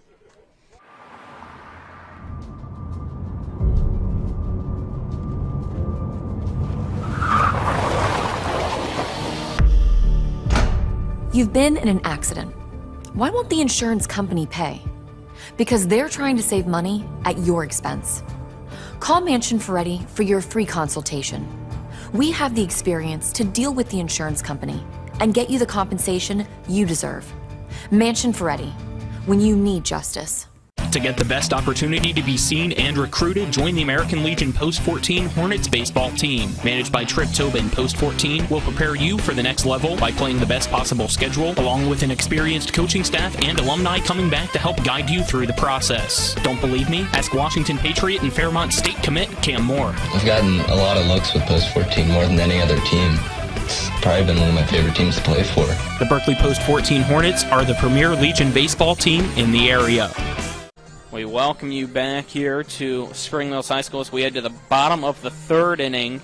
It is the 9-1-2 batters due up for the Cardinals, and Sweeney, Engel, and Compton as they trail Jefferson 5-0, but they are able to force Jefferson to strand 2 on base after the 4th strikeout for Peyton Girardin to sit down Cienfuegos to end that top of the third. Let's see if maybe that's some momentum that they can carry here in the bottom of the third. Yeah, I mean, that was a big strikeout there to get Cienfuegos. So, Spring Mills, Jefferson didn't get back to the top of the order, so limited that damage, and Girardin's doing all he can to keep his team in it to give him a chance to win. Hefner's first pitch to Sweeney on the outside corner and called strike 1 to start off the bottom of the third. Sweeney batting .220 this year. Hefner sets the 0-1 delivery. Misses inside, the count now even at 1-1. That's the pitch right there that he's been using, that little bit of a fastball in. I can't tell if it has a little arm side to run or not, but it doesn't seem like it does move back in towards the righties just enough. Seems setting up in there again. And 1-1 pitch. It's low and inside this time. Count now 2-1. Yeah, I wasn't sure if it was a cut fastball. Sorry, Nick. I was going to say the same thing pretty yeah. much. So. Yeah, something's going there. It's cutting it, and he's utilizing that inner part of the plate. 2-1 pitch. High and inside. Count now 3-1. Does he change his arm angle a little bit when he throws it too? Or? Yeah, he's deceiving out there. He's from that stretch, all the time, and he'll Kind of comes over the top. 3-1 pitch swinging is Sweeney. It's a grounder to the first baseman, Kelly, and he'll step on the bag for out number 1. Nice job by Kelly. He caught that ball with his, his throwing hand. He just covered that thing up and made himself as big as possible. Made sure the ball couldn't get through. As a first baseman, you just want to swallow it up and make sure it doesn't get into the outfield, and then race to the first base bag. So good job by him. You see him out there kind of rubbing that palm as that ball got up and got him. Head to the top of the lineup now. Engel up the bat. Let the first pitch go by. It's a breaking ball that misses low for ball 1 from Hefner. Engel did a nice job for the Cardinals this year. It's been a tough out for him. He's been moved up this lineup, and rightfully so. 1-0 pitch, up and away. Count now 2-0 to Engel. Spring Mills wearing the all-white tonight with the outline letters. If you're listening, it's white letters and white uniforms with the blue outline, so I know you don't like that. Is it play-by-play announcers? Worst nightmare is this one fouled off, count 2-1. It's worse than the Martinsburg black with the orange. Yes. Honestly. And so the JV team, it's ironic. Funny you say that because the JV team tonight's playing Musselman in the makeup, and they're wearing black on black, and Johnny G said, 2-1 pitch, grounder, again to the first baseman, Kelly. I'll toss it to Hefner for out number 2. As I left there, watching an inning of that, Johnny G's doing the announcing there, and he said, I hate these blop, blop. I just won't say the words, but he hates those uniforms. It's really tough to tell. I mean, it's a little bit easier for baseball because you're closer to the field. If you have it in basketball, depending on where you are, if you're not courtside or if you're football when you're up in a press box, it's impossible. Yeah. As this one, as Compton up the bat, swings through it for strike 1. Well, the other thing is baseball, you have your assigned positions. Yes. So once you know where everybody's playing, you're not really able to see their number anyway. Yeah, it's tough. But if you get a substitution, then it's like, who is that over there? Yep, so Spring Mills wearing the all-whites. Jefferson in their away grays and the maroon letters. 1-1 pitch, fouled off to the third base dugout. The count now 1-2 to Compton as Hefner trying to put Spring Mills 3 up, 3 down in the bottom of the third as Jefferson leads 5-0. It looks like we maybe have some storm clouds in the distance, so hopefully that holds off. 1-2 pitch, fouled off the end of the bat by Compton. Count remains 1-2. Compton singled his last time up. Yeah, Compton, I think one of the, you can describe him, he's pesky, he just stays in there and, forces you to throw pitches. 1-2 pitch, swung on and missed for strike 3. 3 up, 3 down goes the Spring Mills Cardinals. After 3, it is Jefferson 5, Spring Mills nothing. We'll head to the 4th after this 1-minute break. You're tuned in to West Virginia High School Baseball right here on Talk Radio WRNR and TV 10. Looking for some nightlife? Then look no further. Laddie's Bar and Grill has a full bar and kitchen, pool table, and entertainment with great food at affordable prices. You can dine in or carry out by calling us at 304-263-5233. Laddie's is open Monday through Saturdays from 8 a.m. to 3 a.m. and Sundays from 10 a.m. to 3 a.m. We serve breakfast all day long, and our lunch and dinner specials are posted every day on our Facebook page. So stop on in to Laddie's Bar and Grill, located at 107 Lutz Avenue in Martinsburg.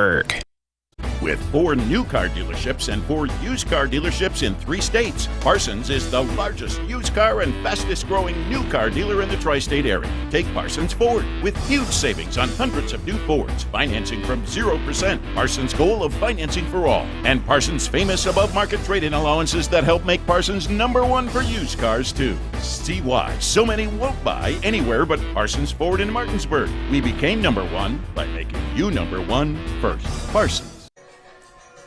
Welcome back to the Bird's Nest of Spring Mills High School as we head to the top of the 4th inning. Top of the lineup due up for the Jefferson Cougars and Lewis, Hefner, and Pavanelli as they lead Spring Mills 5-0 here on this brisk Tuesday evening in Martinsburg, West Virginia.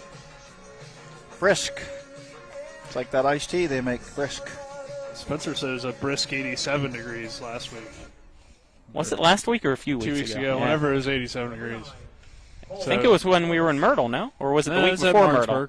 So it was the week before Myrtle. So that was another warm week. I thought we got back from He also thinks he looks like a country star. So. Doesn't sing like one as we start off the 4th. Lewis squares at the bunt, pulls the bat back. Ball misses.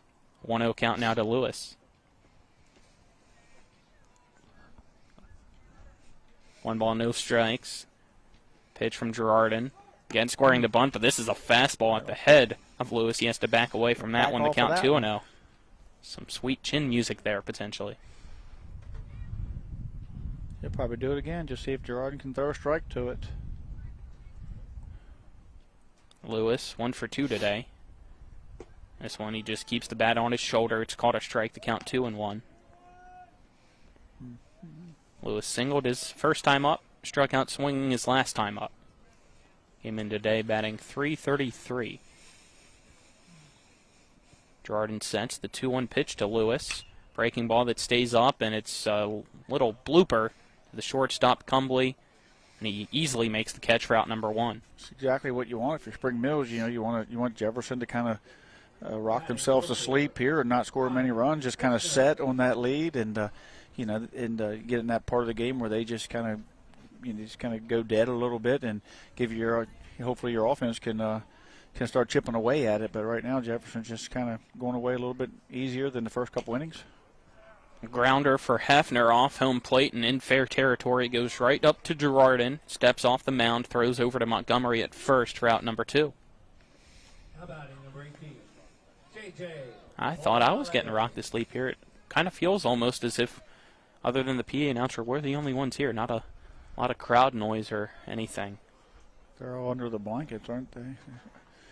So now 2 outs and J.J. Pavanelli up to bat. Pitch from Girardin. This one a line drive. Sliding and making the catch is Engel in right field. 3 up, 3 down goes Jefferson on a great defensive play by Jackson Engel. It remains 5-0 as we head to the bottom of the 4th. You're tuned into West Virginia High School Baseball on Talk Radio, WRNR, and TV 10. This is Eric at Hancock Chevrolet. Over the last decade, the way we buy things have evolved. Now, you get on your phone, click Want It, and it shows up at your front door. At Hancock Chevrolet, it is that easy. We've changed the car buying experience on the I-81 corridor forever. And with a return policy better than Walmart, there's absolutely no reason to buy a new or used car, truck, or SUV anywhere else. Just like Amazon, Hancock Chevrolet will deliver the vehicle to you, where you are, and on your time. And if you don't want it, return it. No questions asked. Why waste your time in a car dealership playing the dumb back-and-forth games? Besides, we hate it more than you do. I assure you, no dealership from Winchester, Virginia to Washington, D.C. will beat our price. No dealership from Cumberland to Baltimore, Maryland will beat our price. And no other dealership will allow you to return it if you don't want it. Hancock Chevrolet absolutely provides the best experience at the best price. Visit HancockChevy.com to schedule your VIP experience. Click on the vehicle you want, and your new ride will be delivered to you at no risk. See dealer for details. Welcome back. We're in the bottom of the 4th inning. It is Jefferson leading Spring Mills 5-0. Spring Mills, after the 3 up, 3 down inning, will bring up the 3-4-5 batters in the Cardinals lineup in Eichelberger, Bromwell, and Girardin. Yeah, good opportunity here for Spring Mills to get, chip away at this thing, as Jefferson's kind of, like we said, kind of went to sleep a little bit with the bats there, and went away easy last inning. So here we are with the DH, and then one of the better averages on the team with Bromwell right behind him. So they have an opportunity here to get something started and at least get some numbers on the board. Besides that First 0. Pitch, low for a ball.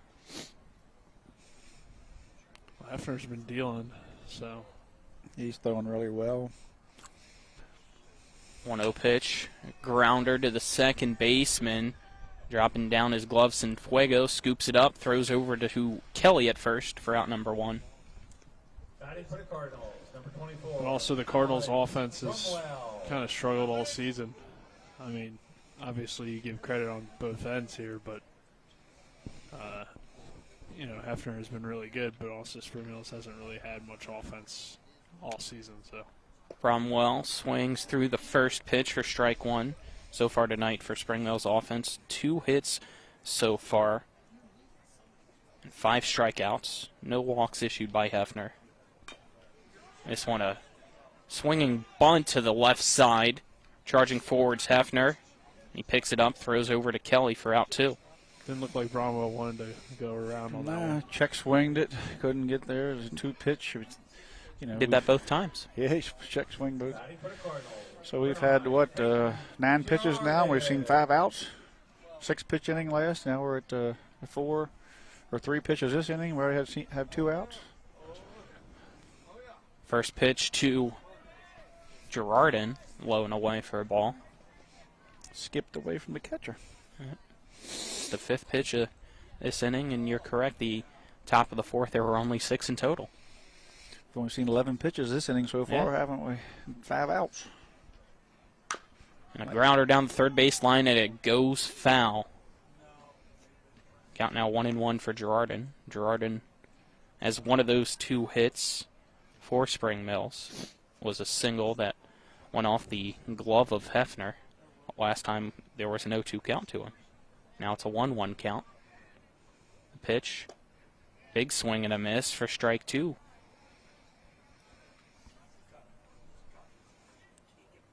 Jefferson trying to make Spring Mills go 3 up, 3 down in back-to-back innings. Hefner with the opportunity.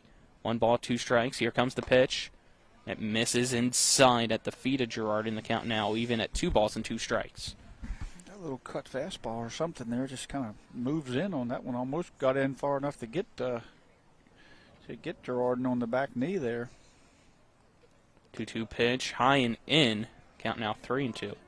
Well, if Jefferson holds on here and Hefner keeps pitching well, we can probably ask him about that cut fastball in the postgame. Yeah. 3 balls, 2 strikes, 2 outs. Payoff pitch from Hefner.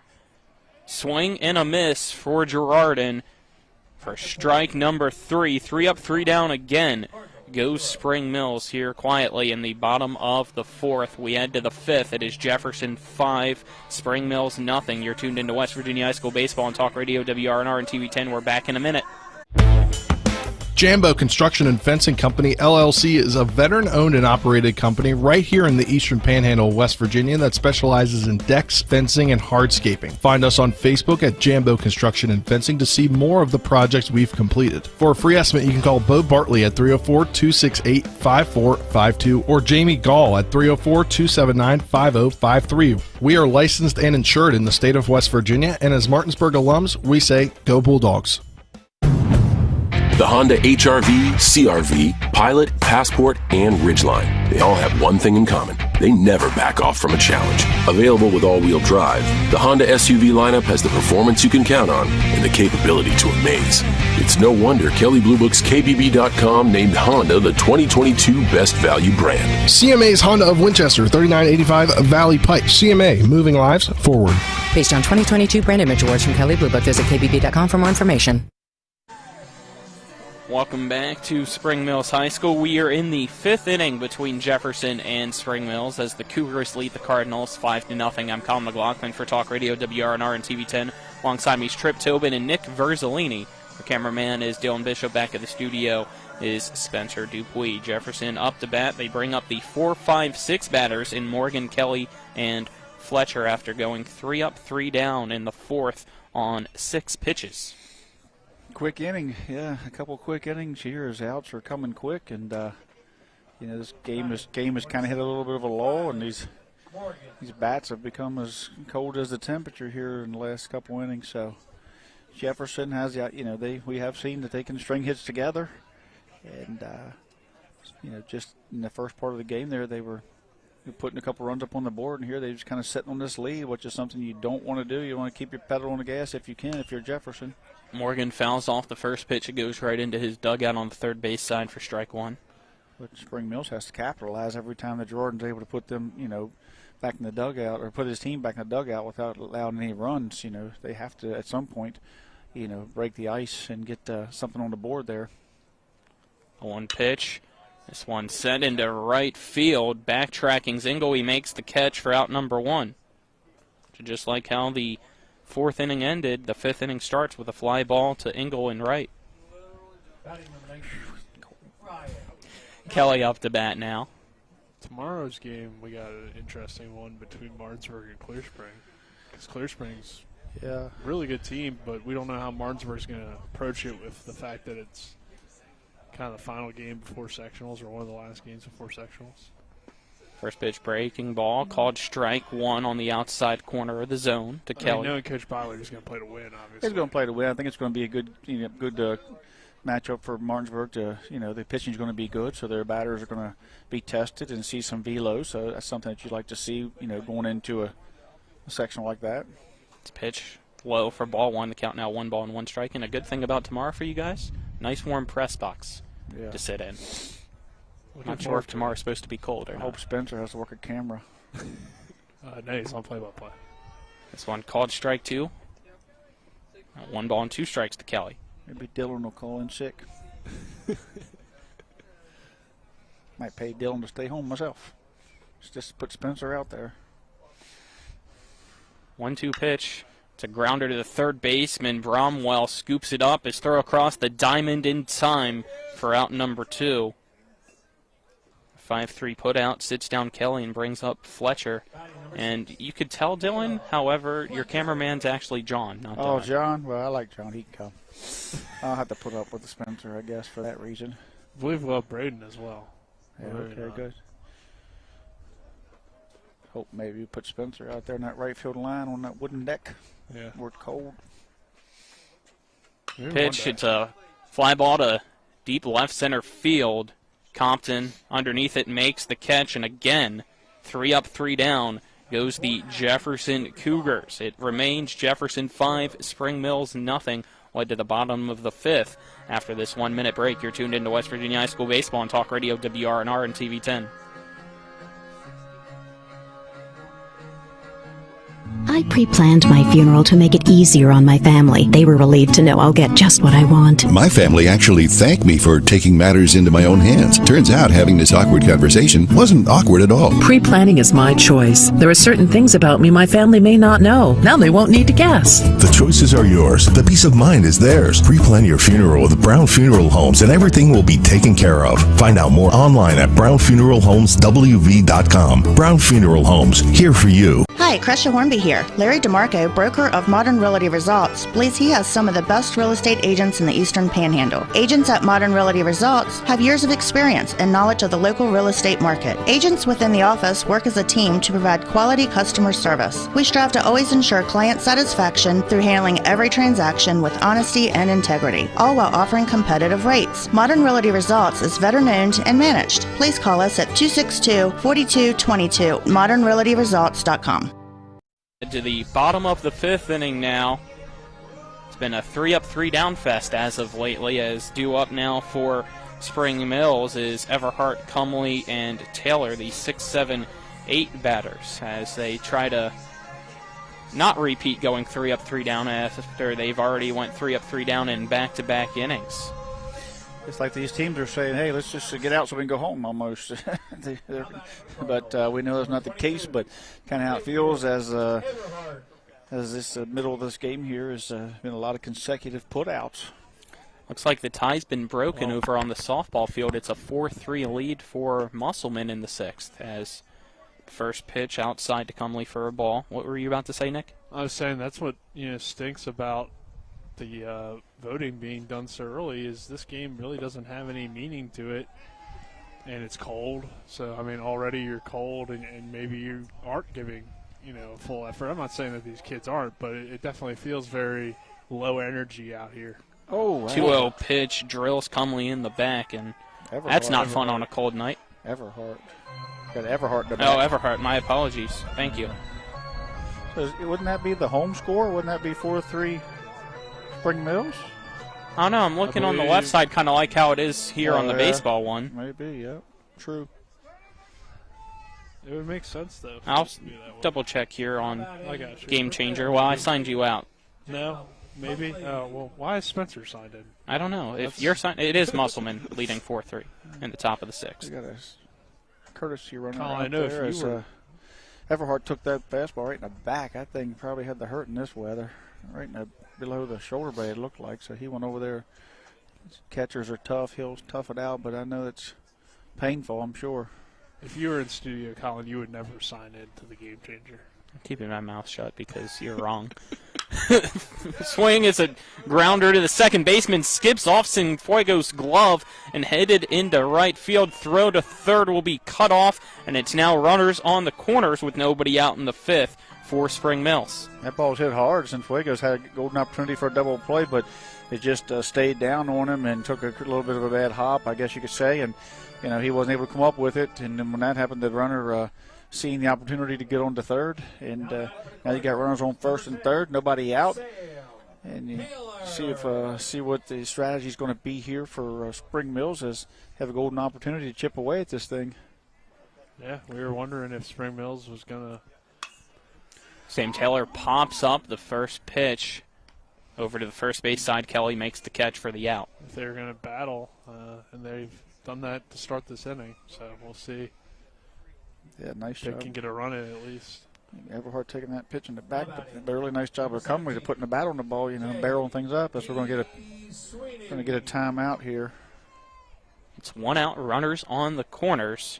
J.P. Sweeney will be up to bat as John Lowry Sr., the head coach of Jefferson, will make his way out to the pitcher's mound to talk with Ryan Hefner and his infield. We are in the bottom of the fifth inning. It is Jefferson 5, Spring Mills nothing, and it looks like J.P. Sweeney might be changing his baseball bat, as we just saw.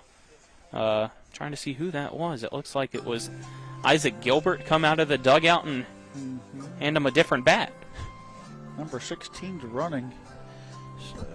Now that is Bryce Anders. Bryce Anders running. He was running. Courtesy running at third base. That's courtesy of Post 14. That's why Tripp made sure to bring this one up, as they are the premier Legion baseball team in the area. I want to make sure Bryce got his shout out there. That's true too. He's out there. He made a nice read on that ball that came off of Cienfuegos. I couldn't see his number because of those white on whites, like you said out there. That's why Game Changer's helpful at times. We got the is it Sweeney? Sweeney's up to bat. Sweeney's up with his different bat now, so see what he can do with it. Maybe that's his bunting bat as he squared.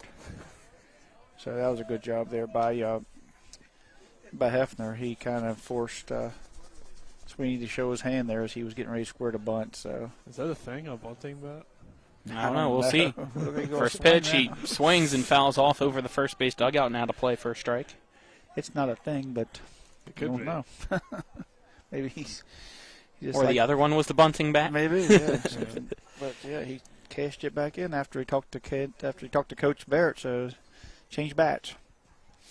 Maybe picked up the wrong one when he come out. That's the 60th pitch for Hefner. The 0-1 pitch again fouled off over the first base dugout. The count now 0-2 to Sweeney. Make it like a golf club, your bunting bat. This one's good for bunting. Yeah. He needs his driver right now to hit it about 400 yards. 400 yards would be impressive. Yeah, that'd be great. Send it flying. 0-2 pitch. Grounded foul behind home plate. The count remains 0-2 for Sweeney. Sweeney grounded out to third, or his last time up. Got runners on the corners. One out. Bottom of the fifth, it is Jefferson 5, Spring Mills nothing, as they try to cut into the deficit. Threatening here. Pitch from Hefner. High and in. Now 1-2 to Sweeney. Caleb Fletcher back there behind the plate is a very athletic catcher. He moves around well back there. He comes out with the crouch quickly. The runners aren't wanting to run on that arm. Breaking ball called strike 3 to Sweeney. First and third with nobody outs, now 2 outs. So we've got the infield fly, then we got a strikeout. So definitely probably not going to try to run himself out of this inning now. It's the 7th strikeout of the night for Ryan Hefner. This would be a pretty good jam for Hefner to get out of. Yeah, he got in that jambo jam there, and he's working his way out. First pitch to Jackson Engel inside for a ball. I think Coach Lyer went out there and told him to strike this guy out. Maybe that was his instructions. It's usually good advice, yeah. I like that. Engel calls timeout and backs out of the box. Is that what you do, Tripp, when you go out there? You just say, hey, I just do like the Little League dad and say, throw strikes. Fake over to third, throw over to first, not in time. Yeah, throw strikes. but not hittable strikes. Yeah, throw strikes by him. Yeah, want them to be strikes, called strikes, 1-0 count to Engel. Oh. Another throw over to first, and it just misses as sliding in was Cumley. He came with the A move there.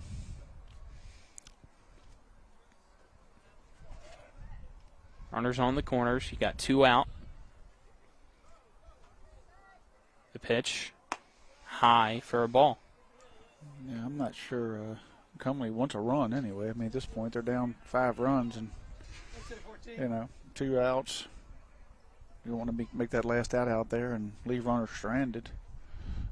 2-0 pitch up and in and backs Engel off the batter's box and taps some dirt off his helmet after he had to drop down. Count now 3-0. Yeah, and Fletcher's got a good arm, so. Yeah. He'd probably be one of the few catchers that would be a good idea to maybe throw down with a runner on third. 3-0 pitch right down the middle for a strike. The count now 3-1. Beer's dad over to our left, hoping that was a green light on the 3-0. Asking for a 3-0 green light.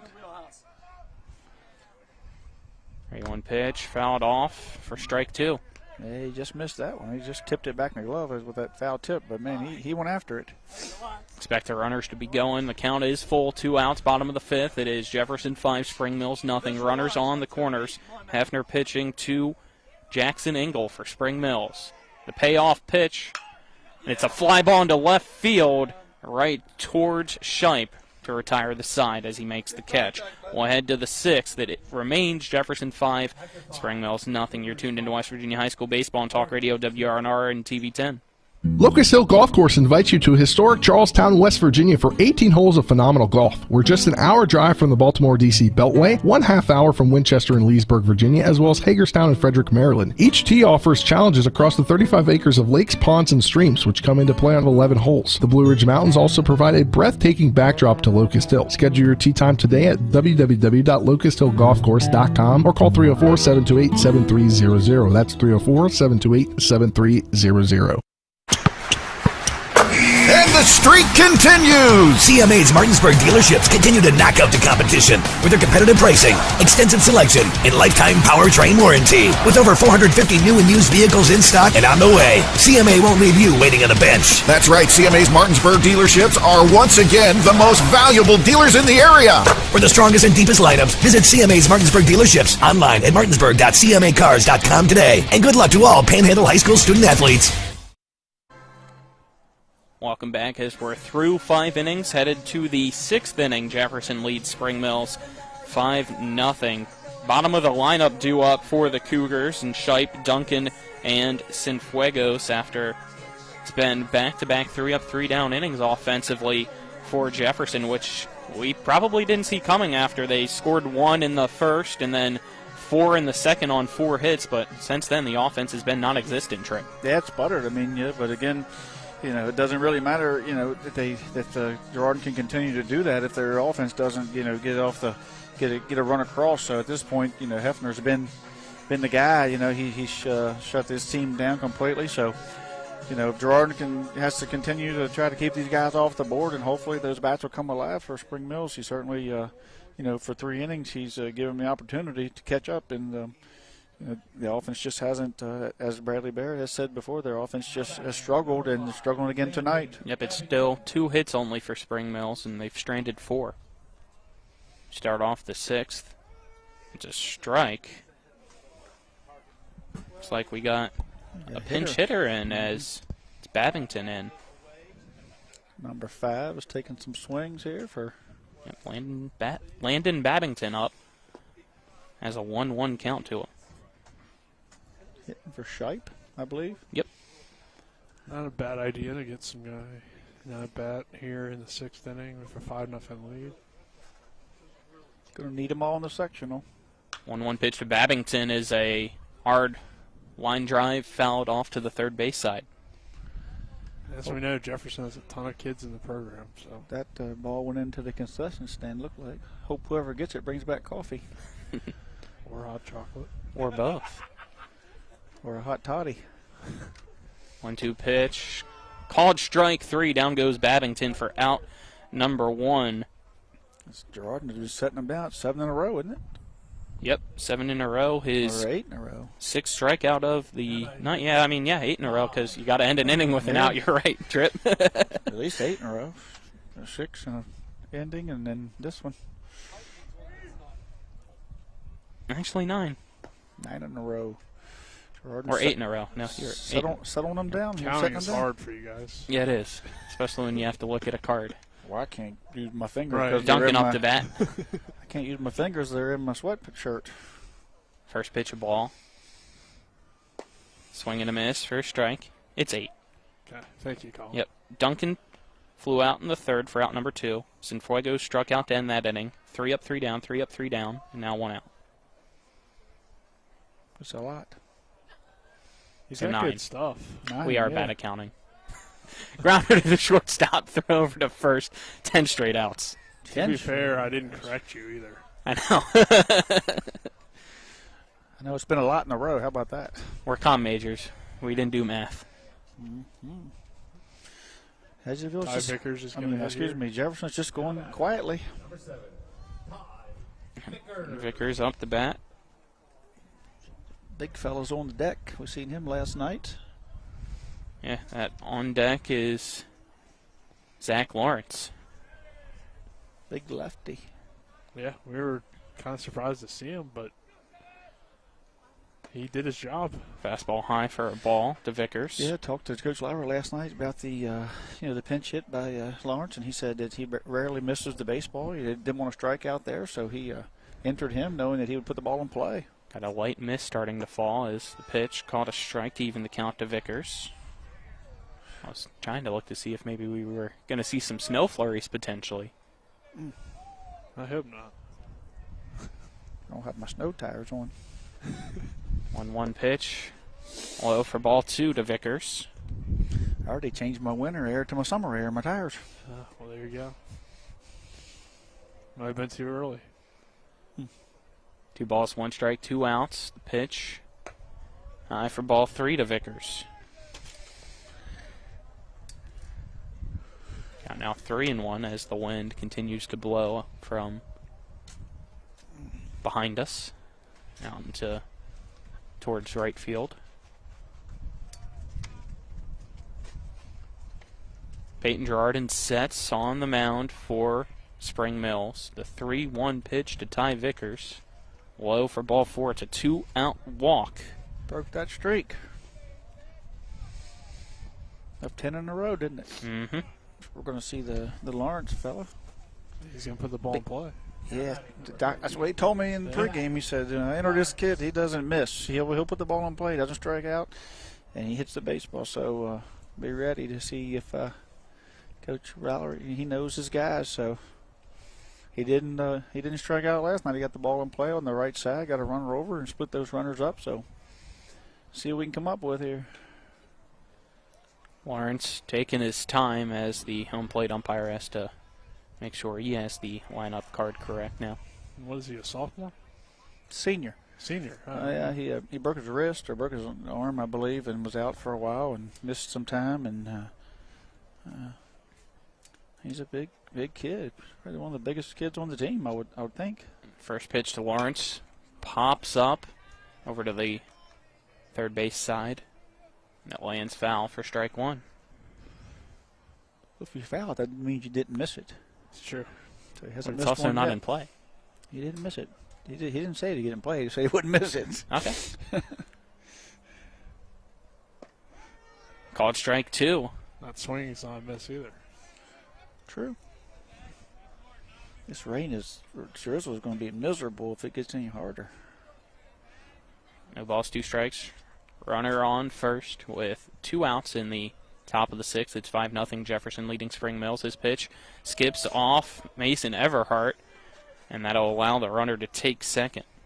Vickers now there with 2 outs. Opportunity for the big man to get an RBI, and Peyton has an opportunity here to set this team down for about the 3rd inning in a row, I believe, or maybe the 4th inning in a row. 3, 4, 5, 6, yeah. And as I'm counting with my fingers in my pockets.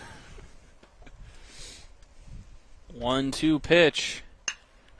Hard ground ball underneath the diving glove of Sweeney into right field. The throw will not be in time. It gets past the cutoff man, and then nobody's covering second, so Lawrence will head over there on the throw. It's now 6-0 Jefferson on top of Spring Mills here in the 6th. Somebody told me he wouldn't strike out. He put it in play. We're going to re-enter. Number 9 is going to go in and run. So he's entering, I assume. So it's a single for Lawrence. He reaches second on the throwing error. I believe 9 is Lewis, score Vickers as the rain Who? Is it Cole really Lewis? coming down now. Re-entering? Number 9 re-entered? Is that what it was?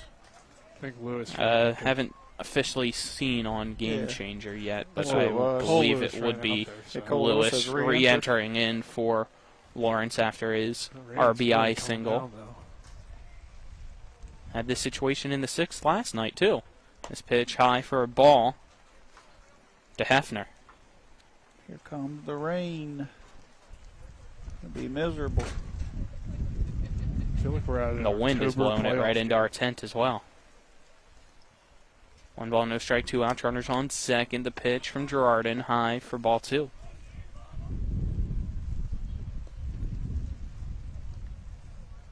It's a good thing we brought the tent today. Wish it had sides. That's true. I'll have to ask Mike for that next. 2 balls, no strikes. To Ryan Effner, the pitch. It's a grounder to the shortstop. Cumbly scoops it up. His throw to first in time to retire the side, not before 1 run is added on by Jefferson in the 6th. We head to the bottom of the inning. It is Jefferson 6, Spring Mills nothing. We'll be back in 1 minute. You're tuned into West Virginia High School Baseball on Talk Radio WRNR and TV 10. Happiness grows here. Orr's Farm Market. Spring has sprung. Time to head to Orr's Farm Market to find your flowers, veggie plants, bagged mulches, and potting soil. Visit our bakery counter to try our new homemade quiches, pepperoni rolls, and don't forget our pie flavor of the month for April, Boston cream pie. We have West Virginia food products, local coffee, honey, maple syrup, dairy, and meat. We have 25 new Orr's jam and salsa flavors for you to try. Check us out at orrsfarmmarket.com. And remember, Orr's Farm Market, happiness grows here. Providing reliable protection since 1877, we are Farmers and Mechanics Insurance Companies. From small beginnings and over a century later, we maintain our dedication to our policyholders to provide dependable insurance protection and excellent customer service. Protecting everything from your home to your business has never been easier. Our team is here to ensure that you, your family, and your assets are taken care of. We enjoy giving back and doing our part to keep Martinsburg a great place to be. Welcome back, as the rain is now not a mist anymore. It's coming down pretty well as we head to the bottom of the 6th. It is 6-0 Jefferson leading Spring Mills. Due up for the Spring Mills Cardinals is the 2-3-4 batters, and they try to rally back here with only 6 outs remaining for them. Trying to look over there. It looks like it's in the 7th inning. Can't tell if that might be a 8-3 lead maybe, or a 6-3 lead now for Musselman over Spring Mills on the softball field. Put my phone away to keep it from getting soaked, so it's a guess right now. Hard to see that but angle, Musselman is winning. We know that for certain. Jefferson's winning here on the baseball field. Not sure if something's going on the football field or if the lights are just on for I think the lights are just on. Parking lot precautions. Maybe they had track practice earlier and they left them on for those that have to walk over to their cars. Is lacrosse in it? It could be lacrosse. I don't know, but I don't see the scoreboard on. That's why I wasn't sure. Yeah. Unless they have a different scoreboard. No, that's somebody's car lights. First pitch. Just a fastball outside for ball 1 to Compton. See how Hefner handles the rain. I talked to Coach Lauer a little bit about how that rain affected the game last night, in the stoppage. And swing and a miss. He said that, it doesn't hurt to play in that kind of weather. So if you get down to the state tournament and they play on that turf field and it rains, you have to play through it. So, he was okay with playing through it. Didn't make no excuses. 1-1 pitch. Called strike 2 as we got a live tent audience again. Maybe we can convince some of them, switch us so that we can head home, get warm. Yeah. Put their blanket around me. This one popped up to the third base side. It's going to go out of play towards the concession stand. The count remains 1-2. I mean, I don't know how we haven't stopped right now, honestly. This is... I'm guessing just because it's not continuing to the field get harder and harder. Like it was last night. It's just miserable for everyone out there. Yes. Everything's soaked right now. 1-2 pitch, grounder foul. Fouled it back. Staying alive is Compton. Just he's really tough. Out.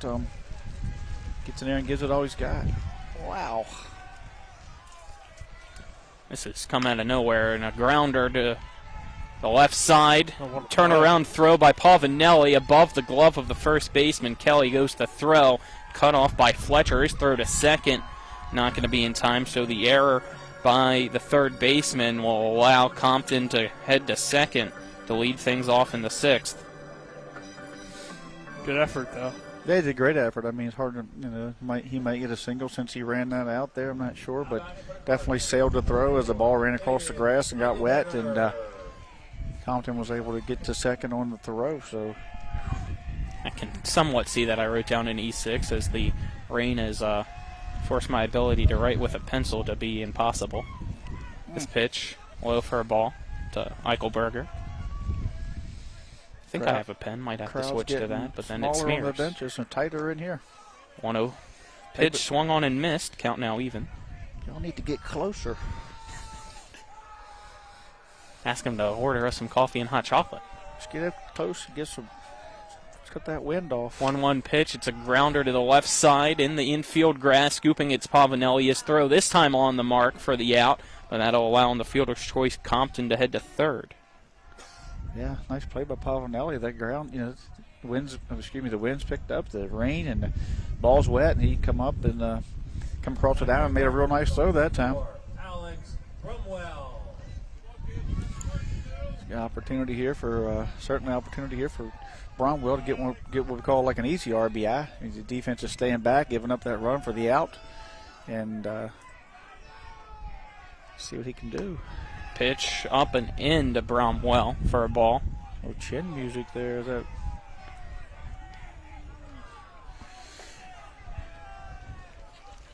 Count 1-0. Got some life in that dugout. This one, a hard chopper foul down the third baseline to the tarp, and I think it went inside the tarp. The count now 1-1. I think it did too. Hole in one. Yeah, all of a sudden, crowd coming alive a little bit. Can't feel my legs. I don't know about you guys. Not really, no. 1 ball, 1 strike. Hefner sensed the pitch.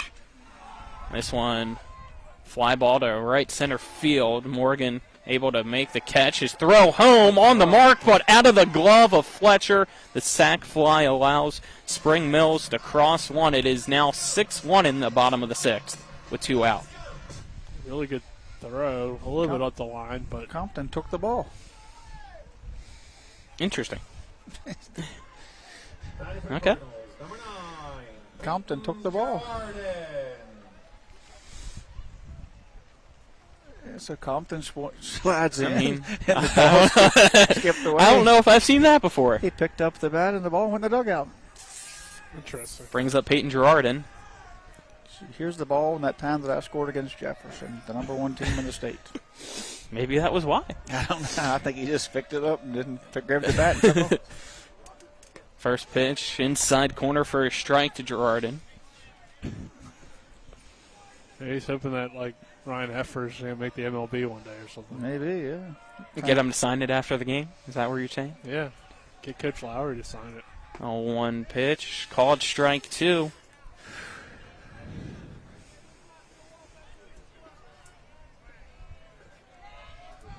Hefner sets, trying to get out of this 6th inning. This pitch stays high. The count now 1-2 to Girardin.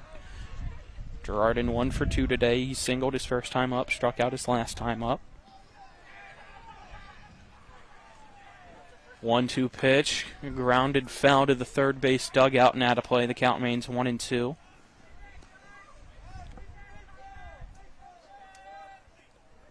The rain continues to fall here at Spring Mills High School. The wind continues to blow. The temperature also continues to drop. 1 ball, 2 strikes, 2 outs. Pitch. Right back up the middle. It's a line drive. Girardin gonna think 2, but stay at 1. It is a 2-out single for Peyton Girardin to continue the Spring Mills bottom of the 6th.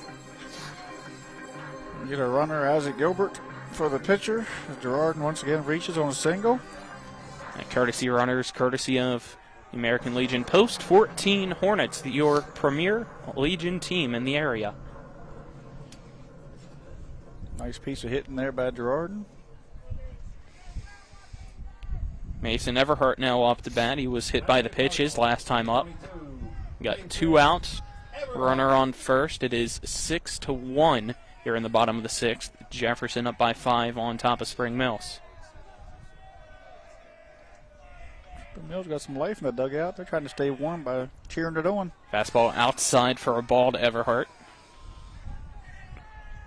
Saw this last night when the rain got harder last night in that loss for Jefferson against Martinsburg. The pitching started to struggle. So this one low and in for ball 2 to Everhart. It's hard to pitch when you got rain going into your face. And this rain driving into his face right now. You can see it's coming from the third base side right into him as he's in the stretch. 2-0 pitch, swung on and missed by Everhart. Count now 2-1. Plus the ball's wet. The dirt's starting to probably get pretty wet, so planning could be a little bit off as well. 2-1 pitch fouled off into the net behind home plate. Count now even at 2-2. But Hefner's still throwing strikes, and that's good to see, of course. These guys are able to repeat their motion. I mean, that's the biggest thing with your mechanics, is just to be able to repeat your mechanics, repeat your motion, you know what I mean, release point. It's one low into the backstop. It goes past Fletcher. Taking second base is Girardin. Count now full. 3-2 for Everhart.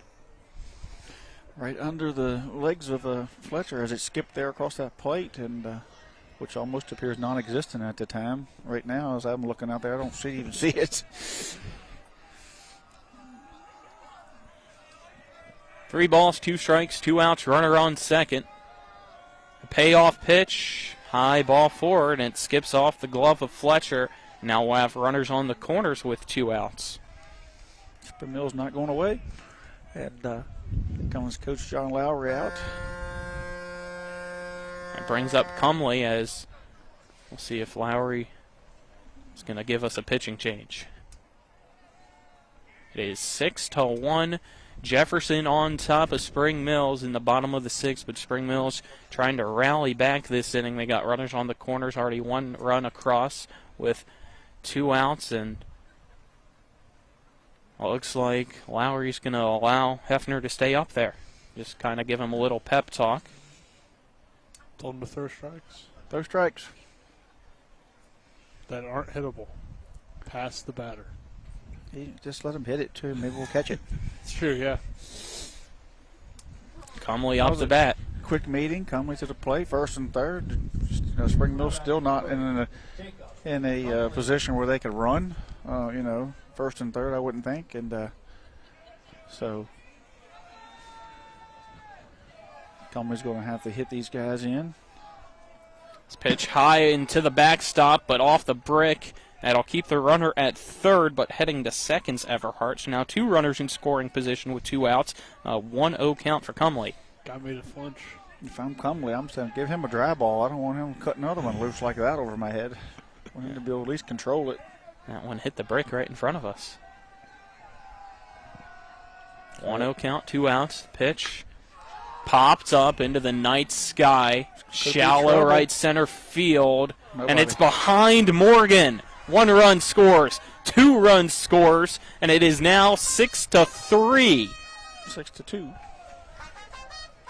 No, 2 runs scored. Oh, yeah, they did. You're right, 6-3. I was looking out there. You're totally right, yeah. That I knew it was going to be trouble when it went up into that weather. And rain blowing. And they're blowing that thing around. And so on the error. Morgan looked up into that. Cut in half. Yeah, Morgan looked up into that night sky and seen that rain, that driving rain into his face and the wind, and it's just trouble. Got to get the ball in play here. Sam Taylor now up to bat as Spring Mill says thank you very much to the rain, because it has helped them out. Cut this lead in half, and a throw over to first. The tag not in time. Bang, bang play. He thought he was out. Look, he's walking off the base. Yeah. I thought he might have been too. I thought he was. I thought he was. Possibly, yeah. Only one that didn't is the umpire, and that's the decision that matters as Hefner will step off the mound. Yeah, it was close. Thought he caught him leaning. Pitch to Hefner. It's a one hopper to the second baseman, scooping it up. Cienfuegos' throw to first retires the side, but not before 3 runs were able to come across in the bottom of the 6th. It's now Jefferson 6, Spring Mills 3. We'll step aside, take a 1-minute break, and head to the 7th. You're tuned into West Virginia High School Baseball on Talk Radio WRNR and TV 10. WVU Medicine invites you to join us for the ribbon cutting and open house of the Expanded Heart and Vascular Institute at Berkeley Medical Center. Tours and refreshments will be available following the ribbon cutting Thursday, May 11th at 11 a.m. The Expanded Heart and Vascular Institute is located on the Berkeley Medical Center campus on the first floor of the Dorothy McCormick Center, 2000 Foundation Way in Martinsburg. WVU Medicine is proud to offer world-class heart care close to home.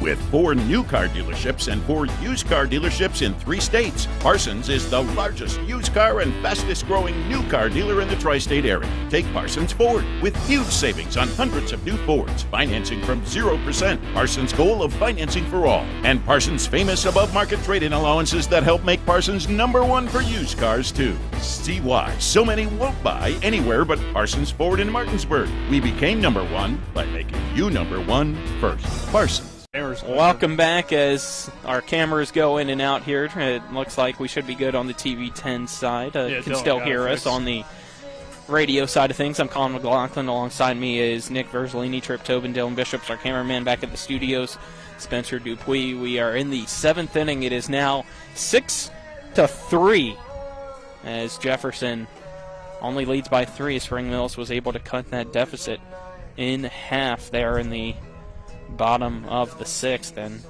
a new pitcher. We do have a new pitcher for the Cardinals, as your pitching change is brought to you by Smallwood and Small Insurance in Martinsburg, your total insurance solution at 121 Administrative Drive in Martinsburg. Call them at 304-263-3361 as a new pitcher will be facing the 3-4-5 batters in the lineup of Jefferson. I can't see who it is. I think it's Cumley. Number 3. Looks like it is. That is number 8, Jacob Cumley, now pitching as he moves from shortstop to the pitcher's mound to end Girardin's day. Girardin and Cumley on a straight swap in the field, looks like. Yep.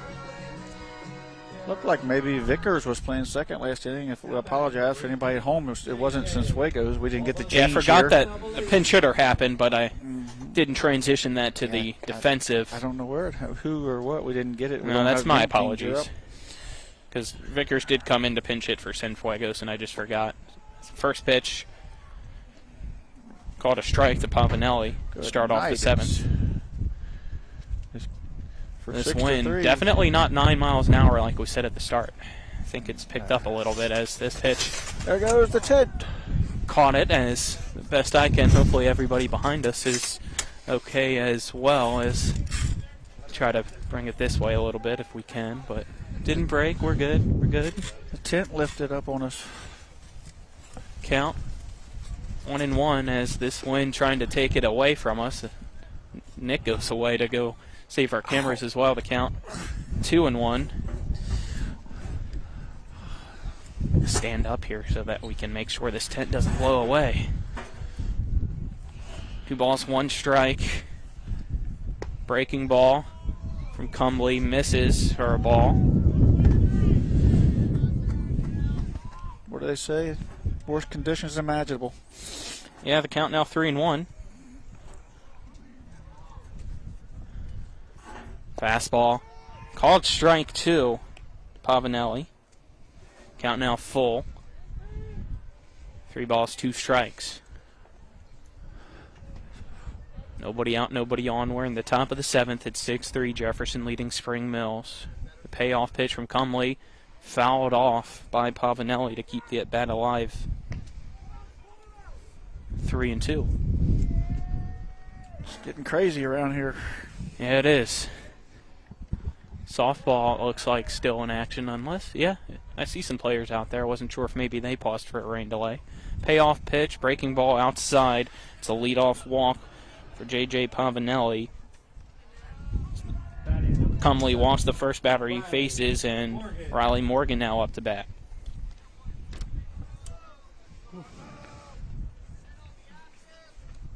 Morgan has flown out to right, struck out, and had the 6-4-3 fielder's choice to reach second base his first time up. Runner on first, nobody out. Throw over to first by Cumley. Not in time.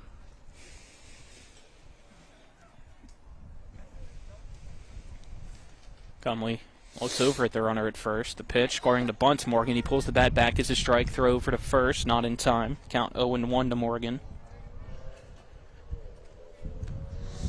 Jefferson looking to get that insurance run across, getting that get that 7th run over, get that 4-run lead. So, you know, Morgan, who's had the hot hand here, is willing to give himself up to get that runner over. No balls, 1 strike. Scoring the bunt against Morgan. He pulls the bat back. Count now 1-1 as that pitch was high.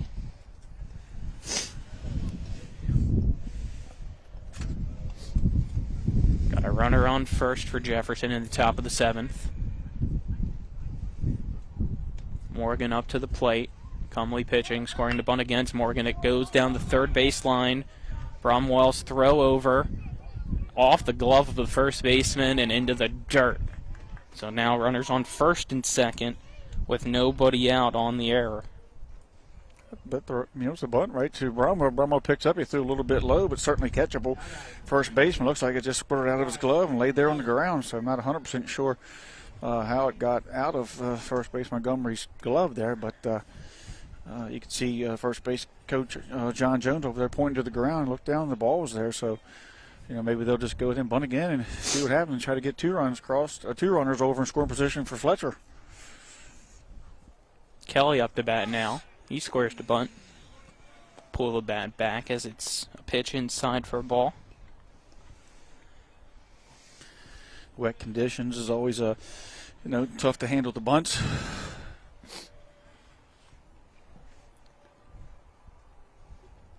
One ball, no strike. Runners on first and second. Kelly squares up the bunt. This one caught a strike. He pulled the bat back. Count now 1-1. Coach Lowry's just yelling, bunt, bunt. He's just yelling. He's not even giving a signal. He said, come on, just bunt. Wants to get out of here. It's a 6-3 game. The 7th. I think he wants to get those runners over too. Get some insurance runs, then get out of here. It's pitch. It's count 2-1.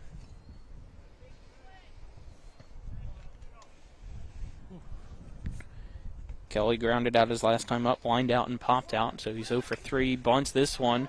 It's in fair territory. Miscommunication between Cumley and the first baseman. Cumley picks it up, his throw to first in time for the fielder's choice to advance the base runners 1 base each on the sac bunt. Yeah, Kelly did his job there. He almost got on base because, like I said, Cumley and the first baseman both looked at it for a second, and then finally Cumley make the reach down and grab the ball and got it over there. Jefferson put himself in a good spot here to get some insurance runs. Yep, you got runners on second and third now with an out and Fletcher up the bat. 6-3 lead for the Cougars over the Cardinals. Infield in on the grass. Trying to cut off the runners if they can keep it in. Cumley on the mound for Spring Mills.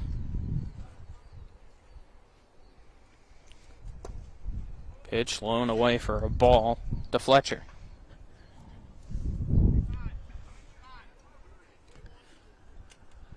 Timeout called, and it looks like they're going to put Fletcher on, load the bases with the intentional walk. It's the right call there. I mean, that's what you do. Go ahead and load the bases up, get a double play in order. Brings up Daquan Shipe. We know he has some power if he can get a hold of one. Pull the corners hasn't up yet here. this year. They're not going to double up Daquan, though. Shipe lets the first pitch go by for a strike. Count now 0-1. Good spot for Daquan. Just get the ball in play. You know, it's like Nick says, it's going to be really tough to double him up with his speed, you know.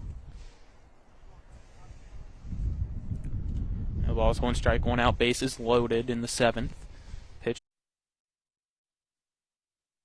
WVU Medicine invites you to join us for the ribbon cutting and open house of the Expanded Heart and Vascular Institute at Berkeley Medical Center. Tours and refreshments will be available following the ribbon cutting Thursday, May 11th at 11 a.m. The Expanded Heart and Vascular Institute is located on the Berkeley Medical Center campus on the first floor of the Dorothy McCormick Center, 2000 Foundation Way in Martinsburg. WVU Medicine is proud to offer world-class heart care close to home. On the Sports Mix, you'll hear interviews with prestigious guests. Since you had that reunion, do you have a favorite memory from that season or maybe a funny story you'd like to share with our audience? John Madden, the late, great John Madden, came out to our practice on, like, Thursday. He turned to those guys and he said, this game ain't going to be close. These guys are going to kill Buffalo. Tune into the Sports Mix, weekdays from 12 to 1 on Talk Radio WRNR, FM 106.5, AM 740, TV 10, and streaming live on the TV 10 Facebook page. With 4 new car dealerships and 4 used car dealerships in 3 states, Parsons is the largest used car and fastest growing new car dealer in the tri-state area. Take Parsons Ford with huge savings on hundreds of new Fords, financing from 0%. Parsons' goal of financing for all, and Parsons' famous above-market trade-in allowances that help make Parsons #1 for used cars too. See why so many won't buy anywhere but Parsons Ford in Martinsburg. We became #1 by making you #1 first. Parsons. Turn it on. So we apologize there on a power surge. We are back. A strikeout to retire Shipe for out number 2.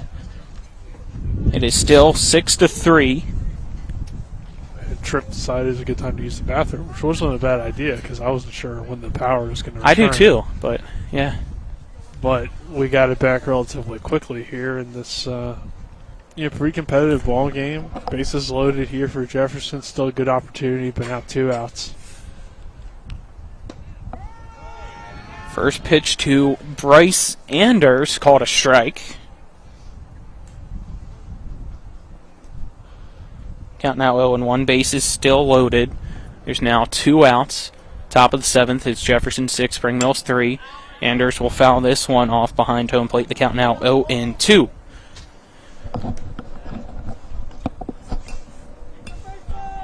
Again, we hope our audio coming in clearly as we had that power surge for that last at-bat as the rain and wind really causing some issues to the electrical equipment. Comley sets for Spring Mills on the rubber. Pitch, swing and a miss. Back-to-back strikeouts ends the top of the 7th. We head to the bottom of the 7th. It is Jefferson 6, Spring Mills 3 as the Cardinals try to come back. We'll be back in 1 minute. You're tuned into West Virginia High School Baseball on Talk Radio WRNR and TV 10.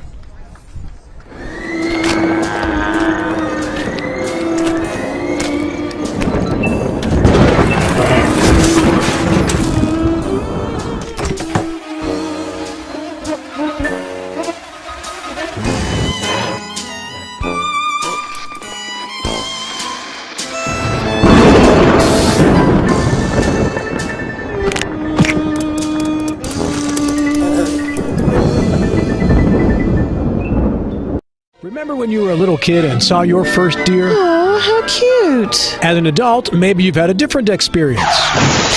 Where'd that come from? Bambi mess up your dream machine? Call Cody's Auto Body today at 304-901-4777 and get the work done right the first time. Cody's Auto Body, 851 Wilston Street in Martinsburg, has a team of auto body professionals with a lifetime of experience putting your ride back together again, regardless of how it got that way. Cody's Auto Body.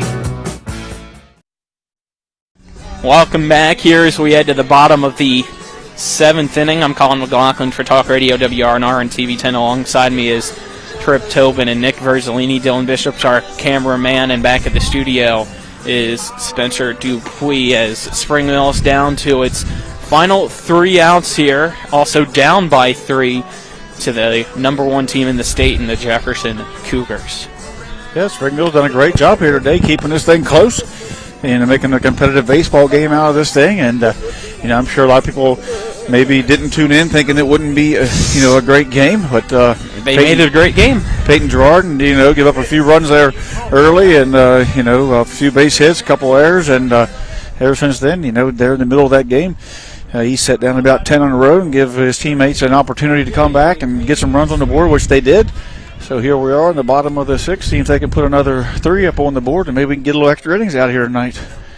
J.P. Sweeney up first. First pitch from Hefner. Blown away for a ball. Yeah, just your luck. This would be the 13-inning game for you, huh? Yeah, Tripp would be happy with it. Free baseball. I'm only getting paid for 7. 1-0 pitch. It's a grounder. The shortstop bobbled, and J.P. Sweeney's able to reach first on the error to lead things off here and head to the top of the lineup now for the Cardinals. Yeah, got to hold down the tent again. It wasn't anything to do with the throw that time. Just misplayed the ground ball as it just kind of stayed down. I mean, it wasn't didn't get a bad hop. I'm surprised he didn't come up with it there, but the wind's blowing and it's just raining and it's just not a great throw over to first. Not in time. You just don't want to be in the field or pitching during these. You'd much rather be on offense when it's raining than defense. I'd like to be the DH on a day like today. Like to be home. Pitch over a ball. Springville's in a good spot here, top of the lineup up. 1-0 count now to Jackson Engel. Runner on first, nobody out, bottom of the 7th. Pitch from Hefner. Fastball fouled off to the first base side. The count now even up at 1-1. Could use some chicken noodle soup or something tonight. Use some Long Johns. Hot hands. Hear from the crowd, clean off the plate. Can't even see the plate. 1-1 pitch. Called strike 2. Engel not happy with it as he thinks he saw the plate a little bit over more. I don't see the plate. Nobody does, I think. I walked over to that side, and I could see it a little bit, honestly. I can't see it. But from this side, it's muddy. It might have got worse. So breaking ball misses. Count now 2-2 for Engel, who's 0 for 3 tonight. I imagine, though, it'd be more difficult to wipe off a muddy plate than just a dirt plate. 2-2 pitch, popped up and fouled down the first base side over the dugout and out of play. Keeps the count at 2-2.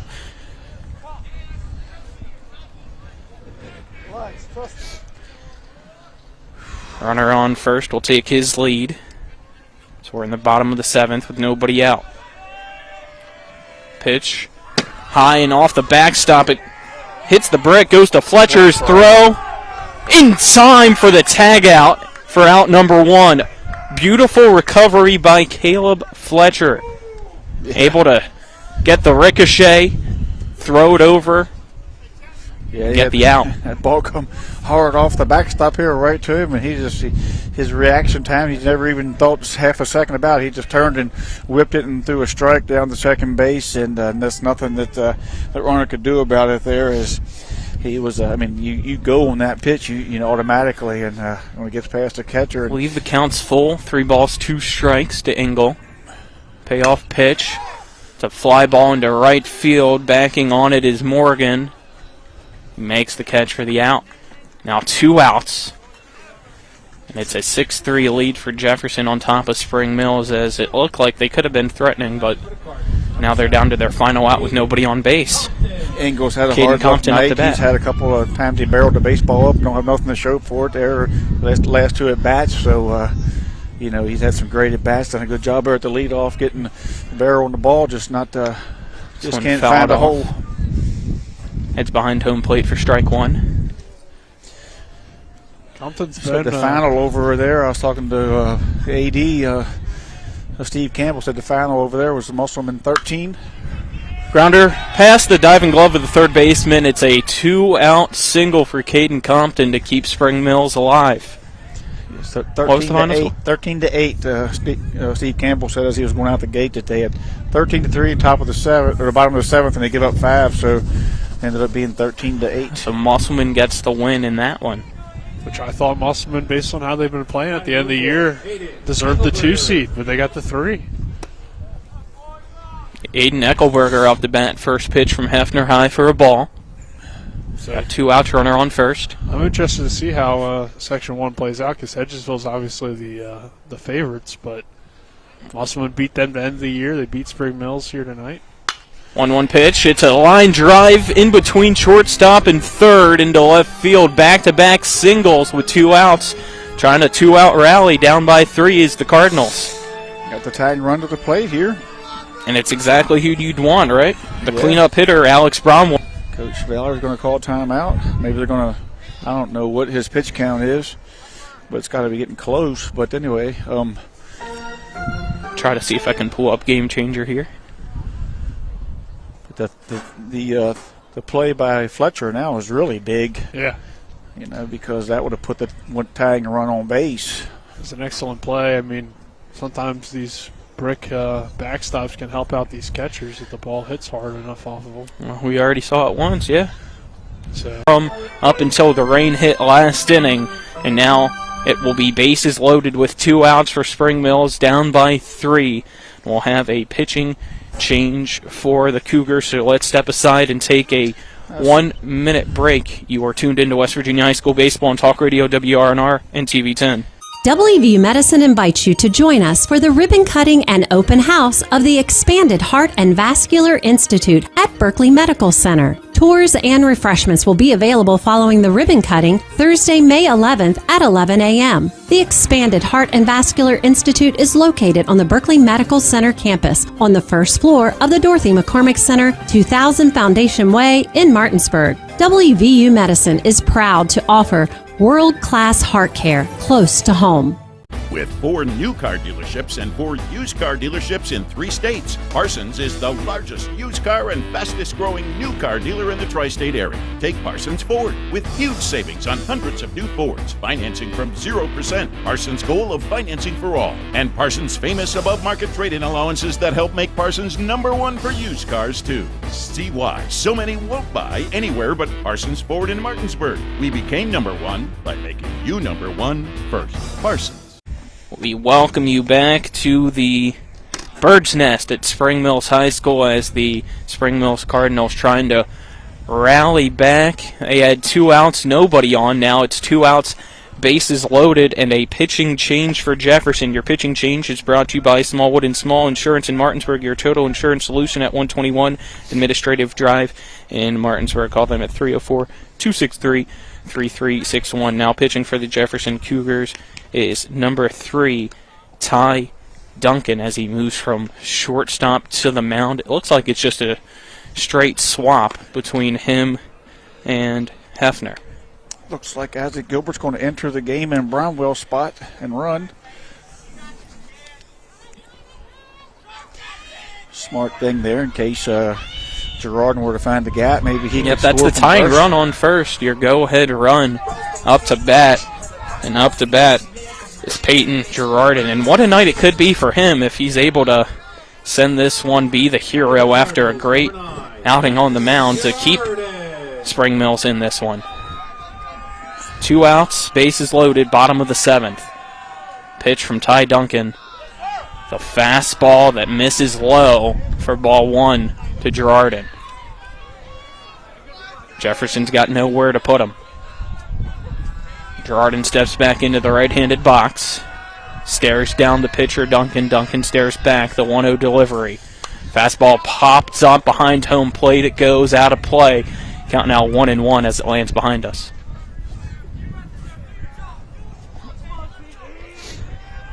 New balls sent out to Ty Duncan. Duncan sets. Looks for the pitch from Fletcher. A 1-1 pitch. Swung on and tipped and into the glove of the catcher. The count now 1-2 against Girardin. 2 strikes, 2 outs. Runners going on the swing here. Duncan sets. Here's the 1-2 delivery. Breaking ball. Called strike 3. Down goes Girardin, and Jefferson holds on and wins by a final score of 6-3 over the Spring Mills Cardinals. Let's now get right into our post-game show, as your post-game show is brought to you by Rocks Local Markets, with convenient locations around the Eastern Panhandle. Rocks is fast, fresh, and friendly. Colin McLaughlin for Talk Radio WRNR and TV10. Alongside me is Trip Tobin and Nick Verzolini. Dylan Bishop's our cameraman back at the studios.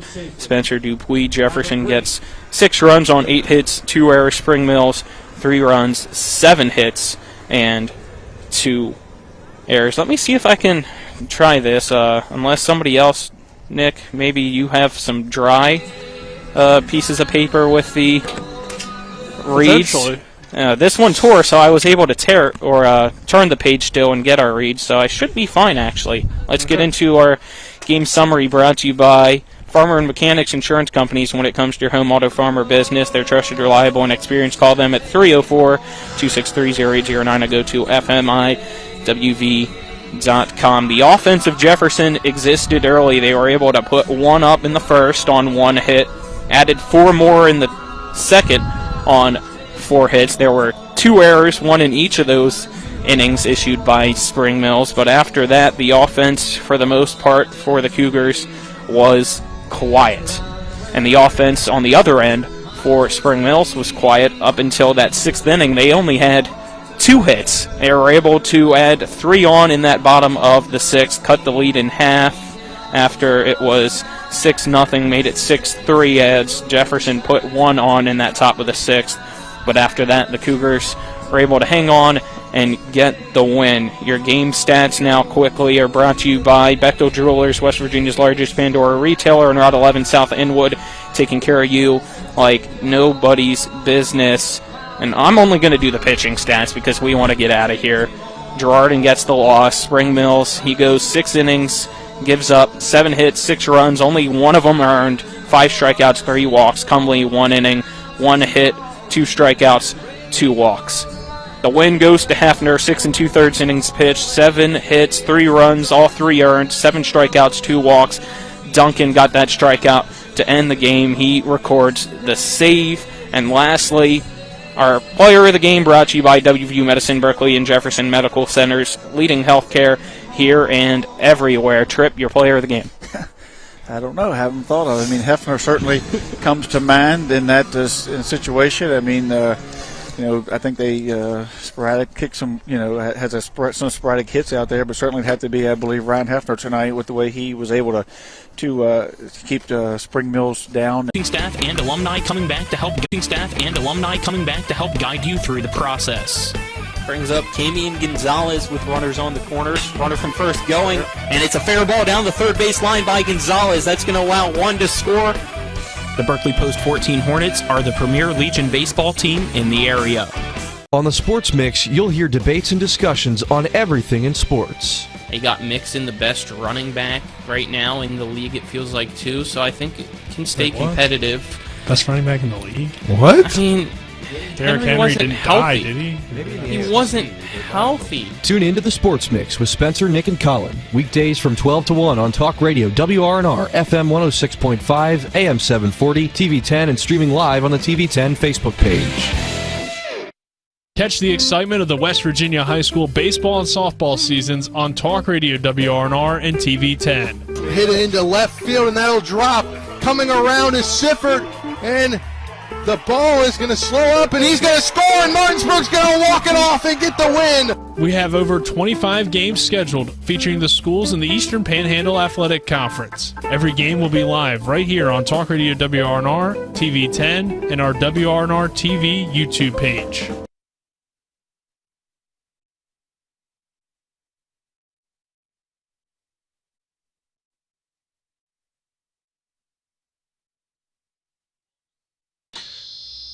Welcome in to the Scoreboard Show here live from the Talk Radio WRNR TV10 studios. The final there, 6-3. The Cougars get their 23rd victory of the season. And wasn't an easy one, as the Cardinals decided they wanted to come back and make it interesting. Down a player or two that you're used to seeing on the team, and they kind of make it interesting there. But unfortunately for them, they fall. Jefferson is now 23-5 on the season. They'll play at Highland in Virginia tomorrow, at Smithsburg on Thursday, and then home versus Southern Garrett, I believe, on Saturday at 11 a.m. to round out the season. But the only other game going on tonight in the EPAC in baseball, on the baseball diamond, was Hedgesville. They got their 18th victory of the season, beating Williamsport out of Maryland 9-8. Looks like on the mound was Mason Elliott, 3 2/3 inning, as he gave up, 8 hits, 8 runs, 8 hits, 8 earned runs, 4 walks, 5 strikeouts. Landon Pence came in for 3 1/3 innings, gave up 3 hits, no runs, 2 walks, 5 strikeouts, total 10 strikeouts.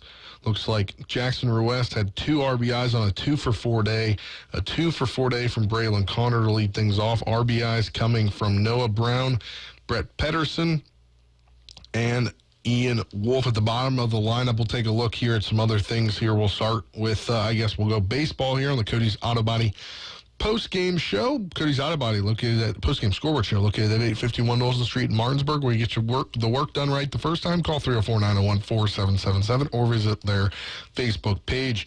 Got the regional and sectional rankings today. That'll set up the sections next week. We'll talk about this tomorrow more on the Sports Mix. Pretty interesting how things rolled out here. Gonna guess some votes were put in prior to today's 12 p.m. deadline if things shook out the way that they did. We'll start first with the region. In the regional rankings, Jefferson, Hedgesville, Musselman, Martinsburg, Washington, Spring Mills, Hampshire. Some questions there in the middle. Maybe a few weeks ago, this was the clearer picture that you saw, but over the last couple of days, if you're using recency bias, maybe you don't see that. Maybe, for the argument I was getting earlier, for instance, Musselman had a 21 season. Well, they were ranked at number 3 in the region. Why are they not ranked at number 1? So, a lot of questions here. Why is there even a voting? We'll get into that tomorrow on the Sports Mix, but we'll break this down into sections. Section 1, it'll be Hedgesville hosting Spring Mills next Tuesday, along with Musselman hosting Martinsburg. Over to Section 2, it'll be Jefferson with the bye and Washington hosting Hampshire next Tuesday. But we'll get into now some softball scores here from the section as the sectionals began tonight. We'll start over in Section 1 with the game that Colin and Nick were talking about during the game. It was a 13-8 win for Spring Mills over Musselman. They now take the first game of the section. And then Hedgesville pull this up here. Hedgesville over Martinsburg 10-2. No, wrong score here. Hedgesville over Martinsburg 9-1. That was the score over Hampshire. So we'll take a moment here as we will look at what things will look like tomorrow, because it's not a single elimination tournament. Things are not over for all of these teams that lost tonight as we look down at the sectional schedule. And, we go through here in Region 2. It'll be Musselman taking on Hedgesville. Believe that'll be at Hedgesville. And then the two losers, Martinsburg and Spring Mills, will go at it tomorrow as well. And then the losers bracket final will be Thursday with a championship set for Friday. And could go to Saturday if needed. And looking at the other side, it'll be Washington at Jefferson, with Hampshire getting a day off tomorrow. And the game 1 loser, Hampshire, will take on the loser of tomorrow's game on Thursday for the right to go to the championship on Friday. And if somehow you get to Saturday as well. But things coming down to the wire here in the playoffs as we are down that way now. We're beginning with softball sectionals tonight. And then next Tuesday, we'll begin with baseball sectionals. But we'll wrap things up here from the Cody's Auto Body postgame scoreboard show. The Nationals, who you'll hear momentarily if you're listening on Talk Radio WRNR 106.5 FM AM 740. They have now taken a 4-1 lead over the Cubbies as they were down up 1-0, and then the Cubbies tied it up, and now the Nationals have a 4-1 lead, though it's 2 on, first and second, with 2 outs. Now that's over right now as the Nationals get out of the top half. They'll go to the bottom half. Joey Meneses will be up as they look to hold off the Cubs and tie this series up at 1. We'll be able to join that for the end of this game. But for Colin, for Dylan, for Nick, for Tripp, I'm Spencer saying so long. Have a great rest of your night, everyone. Tune into the Sports Mix, I guess, at 12:15 and 12:45 tomorrow. Have a great rest of your night, everyone.